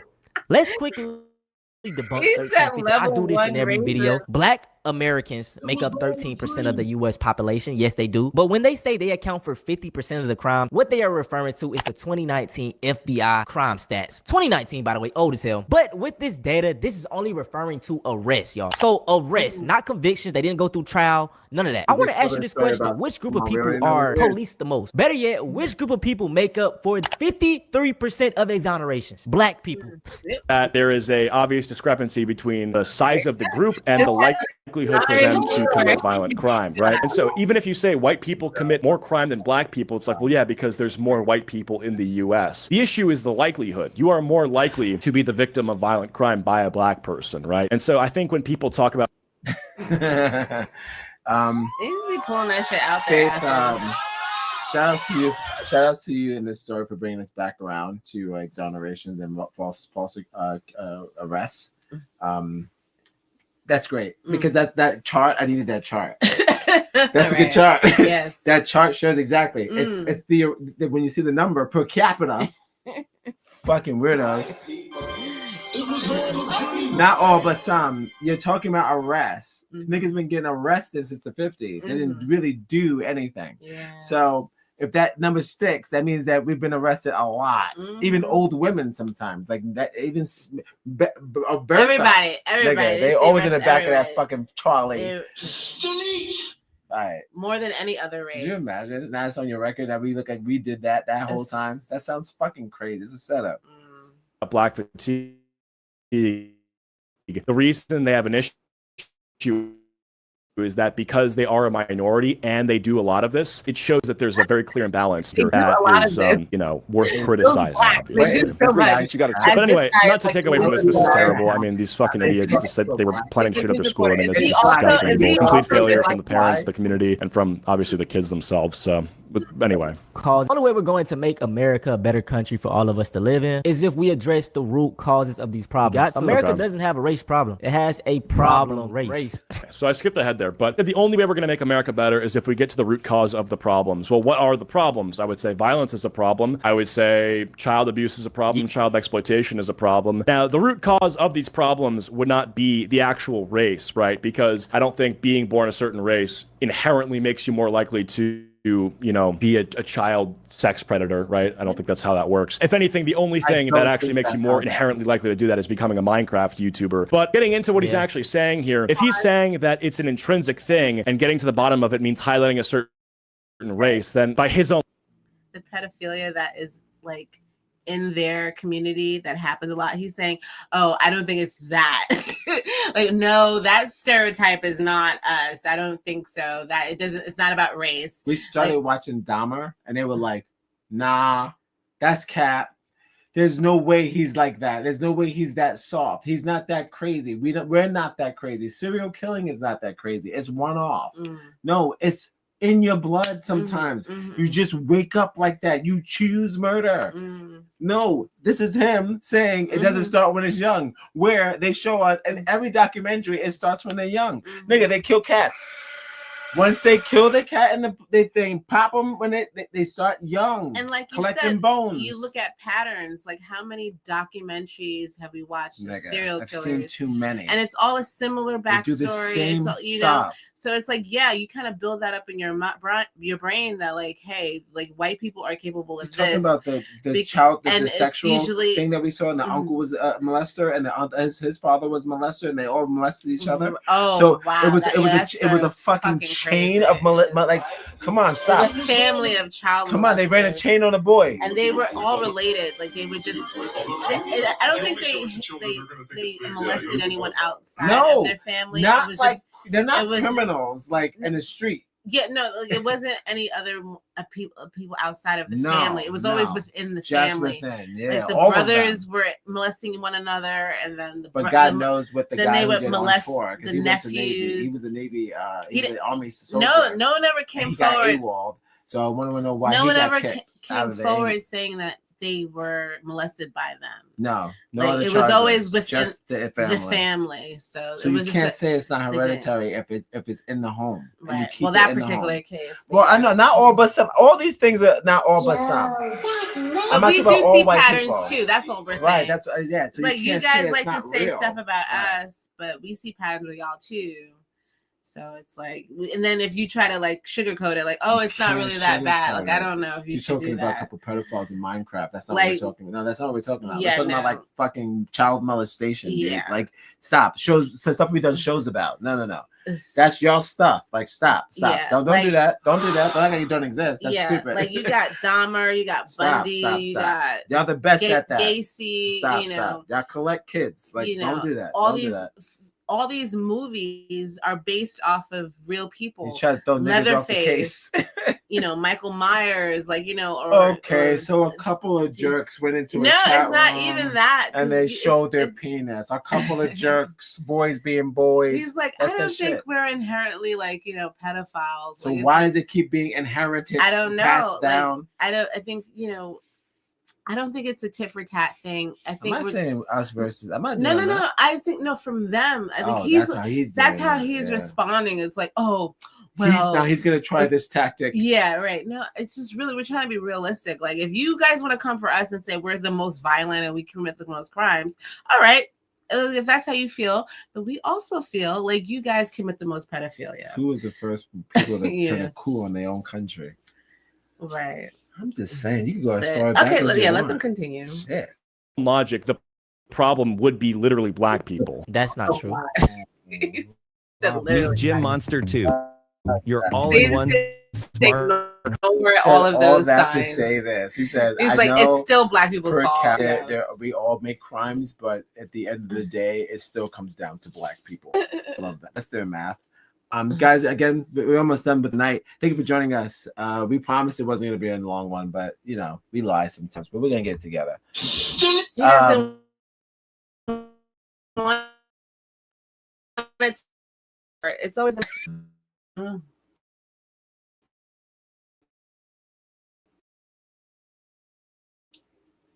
Yes, no, don't skip. Don't stop right there. Don't you dare. YouTube, don't you dare. Those numbers are so high. How many people are I just see 70%. What the fuck? How many people exist on that? What is this? You've got to love life to have life. And you've got to oh have my God, life. 75% incest perpetrators. Odd Negroes? ODD, odd Negroes. Oh, odd Negroes. I'm going to go and learn it. Odd Negroes. Wait, what is the 60% of kidnapping? I'm going to follow you guys. Thank you so much. They kidnap the most. They can't be. That can't be. Yo, kidnapping. That can't be. I didn't even know we was good at some of this shit. They giving us too much credit. Kidnappers. They're what? The best they kidnappers. said prostitution Johns. I love this shit. Yeah, they this always get caught. List. No, listen, 60% of rapists, damn, 77% of child porn arrests. That's mighty high, yo. 77 child porn. And we're 50% of the mass shooters. How'd you beat mass shooters? Come on, guys. You gotta do better. You gotta get them numbers we're down. 70%. What? So who's the other half? What do you mean? So if there's 60% of the rapists and they blame us on all the crimes, how much are we raping? It's not that much. Shit. No, it's very low. We're if they're 60%, we're probably like 20%. 75% of the incest. That's a lot. Dog, that's all of it. If you had a test, did you pass or not? You passed. You so that means like we're probably at like maybe like 15%. That's it. Because you're not counting the Asians. No, the rest Asians, of the population, no, the Mexican is a melting pot. Yeah, I'm kind of believe that Latinos make up the rest of it, but you know, we could be like 8%. I don't know, but maybe not. Who knows? 75 is really high. That's a lot. That's why y'all are crazy. If y'all half of y'all are incest. There's so many. The numbers are so big. They're not only like 13. Like it's really like small, right? Half the time y'all being kidnapped by one another. Like Irish, white, like Chinese, like what else we got? That means 77% of white American fathers have been arrested for child porn. And if they didn't, they did it. No. Like they weren't. They say they've been prosecuted. Or just no. It says arrest for child porn, right? Right. So I'm saying that's 77%. Wow. So most of these people out here, oh my God, how does that even work? I don't know. Your father or your brother. This is the FBI data. This is not cap. Has been arrested. This is like 1 out of like 4 people. Like we probably know someone who's. Well, these numbers means like 1. That's out a of lot. That's everyone. 77%. So somebody we know probably is either a rapist or a kidnapper. Their father or their brother has been is like a prostitution. No, I'm saying arrested for child porn. Right. Like, you know what I'm saying? That's pretty high. Right. Interesting. Or incest perpetrator. I'm not looking at that. I'm looking at the child porn. The incest. I mean, like that's. I'm looking at the 70 number. That's crazy. That's high. It's very high. It's very high. I'm sorry. The child porn is interesting. The incest. I don't even know. Like everyone keeps that under wraps, right? Like they won't talk about that. Like how many people have been molested by their brother or their father? That's why I think Amy is missing. Amy is missing, all right, because her father was trying to get up in that. So was the brother. They were like, let's just tag team her. They probably tried to tag team her, and she was like, nope, and they threw her off the boat. I know what happened. If that's the numbers, 75%. They all sleep with one eye open. See, that's why the women be running away from y'all. They've been running away since medieval times. Or that's why at least they were upset. They've been upset since medieval times. Yeah, they got a lot going on. He said, well, they're clearly black. We look up the FBI data, it's all white people. That's on September 10th. As we all know by now, Charlie Kirk got put on the t-shirt by Tyler Robinson. Wait, hold on a second. Start on September. Just the past 3 weeks, we have had mass shootings. We've had all these mass shootings recently. My favorite mass shooting was the Charlie Kirk one. This was not a mass shooting. It was an assassination. Like one person got shot in the neck. That's not a mass shooting. This is not good. This is not a great start. I wasn't referring to this as a mass shooting, but this was just the opener. Like you feel me? It kicked off a lot of shit. It wasn't a mass shooting. I didn't even reference this as a mass shooting. That was my fault. Like I said, I gotta learn to word things better. I think in order for it to be masked, it has to be more than one. Oh no! By now, Charlie Kirk got put on a t-shirt by Tyler Robinson. That same day, 16-year-old Desmond Holly shot up a Colorado school, killing 2 people and injuring more. September 17th, Matthew Ruth, he killed 3 police officers and injured 2 in Pennsylvania. Is this still considered a mass shooting though? Like, let's see this. Okay, inside. Didn't this nigga just say a mass shooting is more than one? I think in order for it to be. No, well, if you start doing math, don't do math like that. This is what we do now. We don't call each other nigga now. Now we just call white people nigga. I'm just trying to figure out. He said this nigga just said. I wish a nigga. Listen. I wish a nigga. Listen, no. Simple. You had it though. You said he had it. He said that's not a mass shooting. How you gonna change your own narrative? You said more than one, nigga. It's 3. That's it. You already did that math. White math is different. He said, "Well, this one's not that." How will we know? All these excuses now. These people are. Mass. It has to be more than one. Oh no! Nah. These were bro. This. I digress. I mean, this is still terrible, but yeah. Anyway, I mean, if we want to talk about who has more violent encounters with the police, though. Matthew Ruth. Likelihood. 3 police officers and injured 2 in Pennsylvania. September 20th, Hunter Nador shoots up a country club, killing 1 and injuring more. September 24th, Joshua John shoots up. Is this guy even white? A Dallas. What? Isn't that nigga look just like him? He talking about is he white? He looks just like you. ICE immigration Looks center Mexican. killing 1 and injuring 2. September 27th. A former Marine.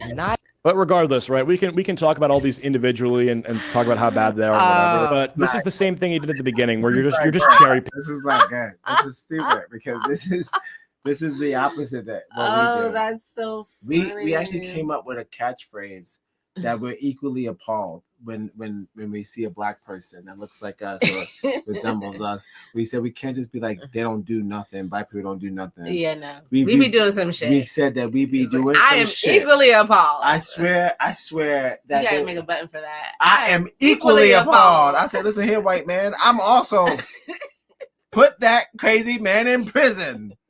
He should see the light of day. Yeah, no, I'm out there rally.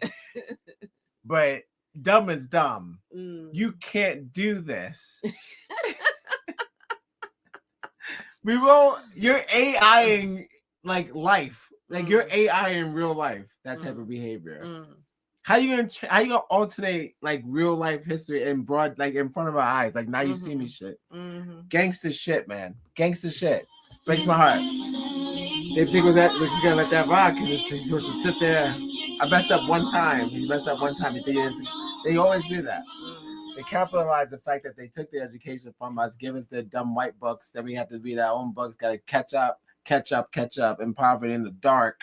Not all of us. It's not like that. Every single leader has the same story. Okay. They do have the same story. So I'm saying who we follow, that's their stories. All them niggas had electricity. And they still choose to lie. I don't know. He said, is he even white?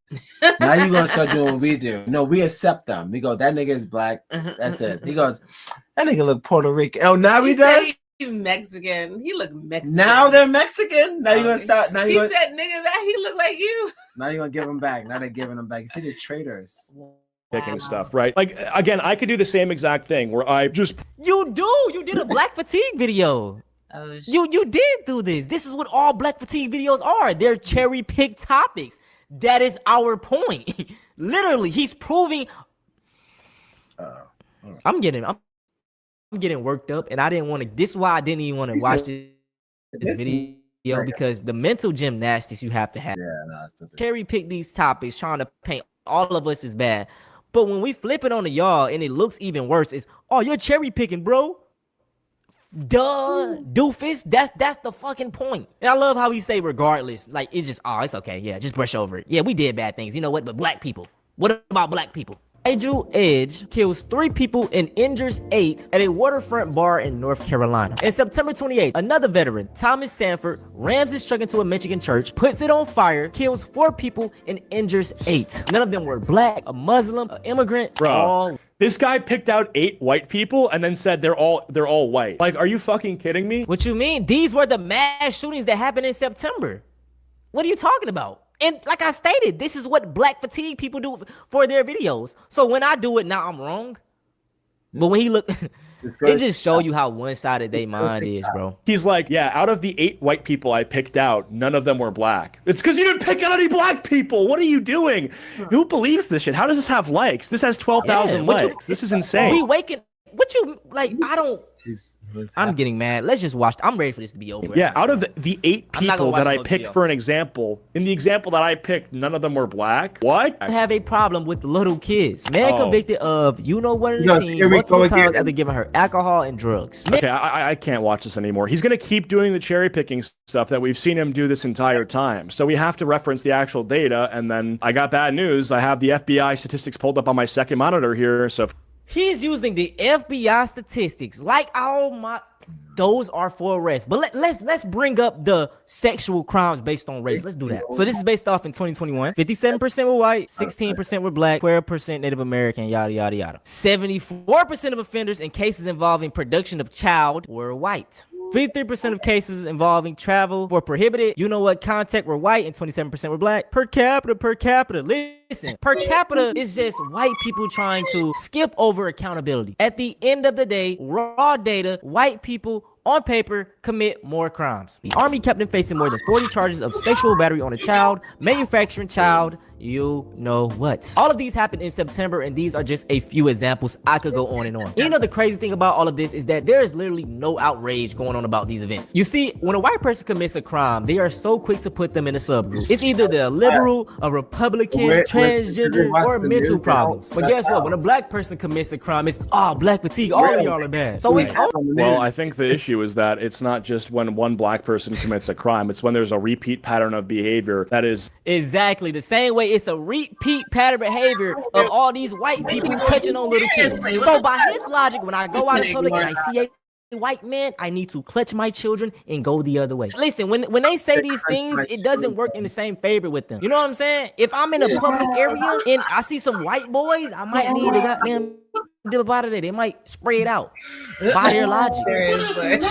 I am getting a headache watching this. I'm not gonna watch the full thing. I'm sorry, I can't do it. Also, do not go on this video. Don't go on this video. Give this man more views. Don't do it. Don't go to it. Please don't do it. Someone said, for the love of God, how did you miss the whole point of that video? Exactly. It's to point out the hypocrisy, bro. These dudes are blinded by racism. A Cheeto used emotion rather than logic on this video. So when he gives examples of white people doing crimes, it's cherry picked. Yeah, okay, buddy.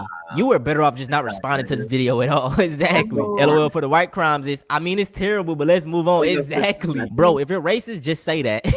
I love this comment right here. My dog, you can't be this dumb. The point of the video is that he's using the same logic as with white people who scream black fatigue and bring up all these cherry pick examples to prove how racism is justified. He's proving that the whole conversation is hypocritical because when a white person commits a crime, it's either swept under the rug or excuses are made for them. But when it's a black person, y'all scream 1350 statistic, which y'all misinterpret, and y'all blame the entire race for it and say black people are violent. Exactly. Thank you, pizza time, man. Some people have actual critical thinking skills. Not even critical thinking skills. That's just them basic knowledge.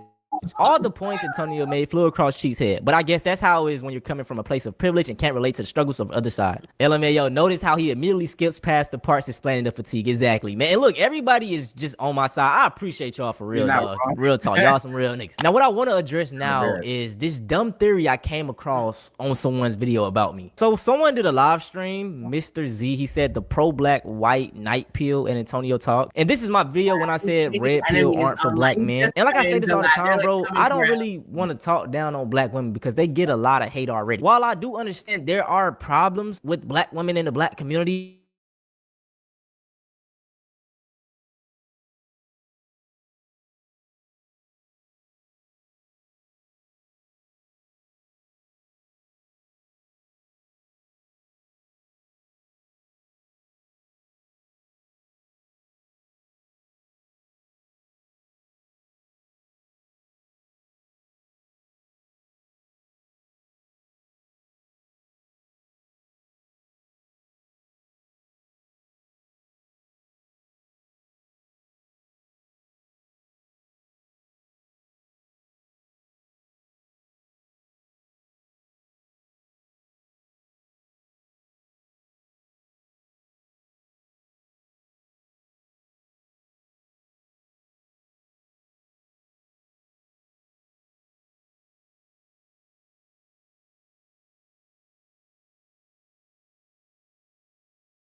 Welcome to the Barkley Show, a daily show about black shit. And here's your host, Faith and Evans.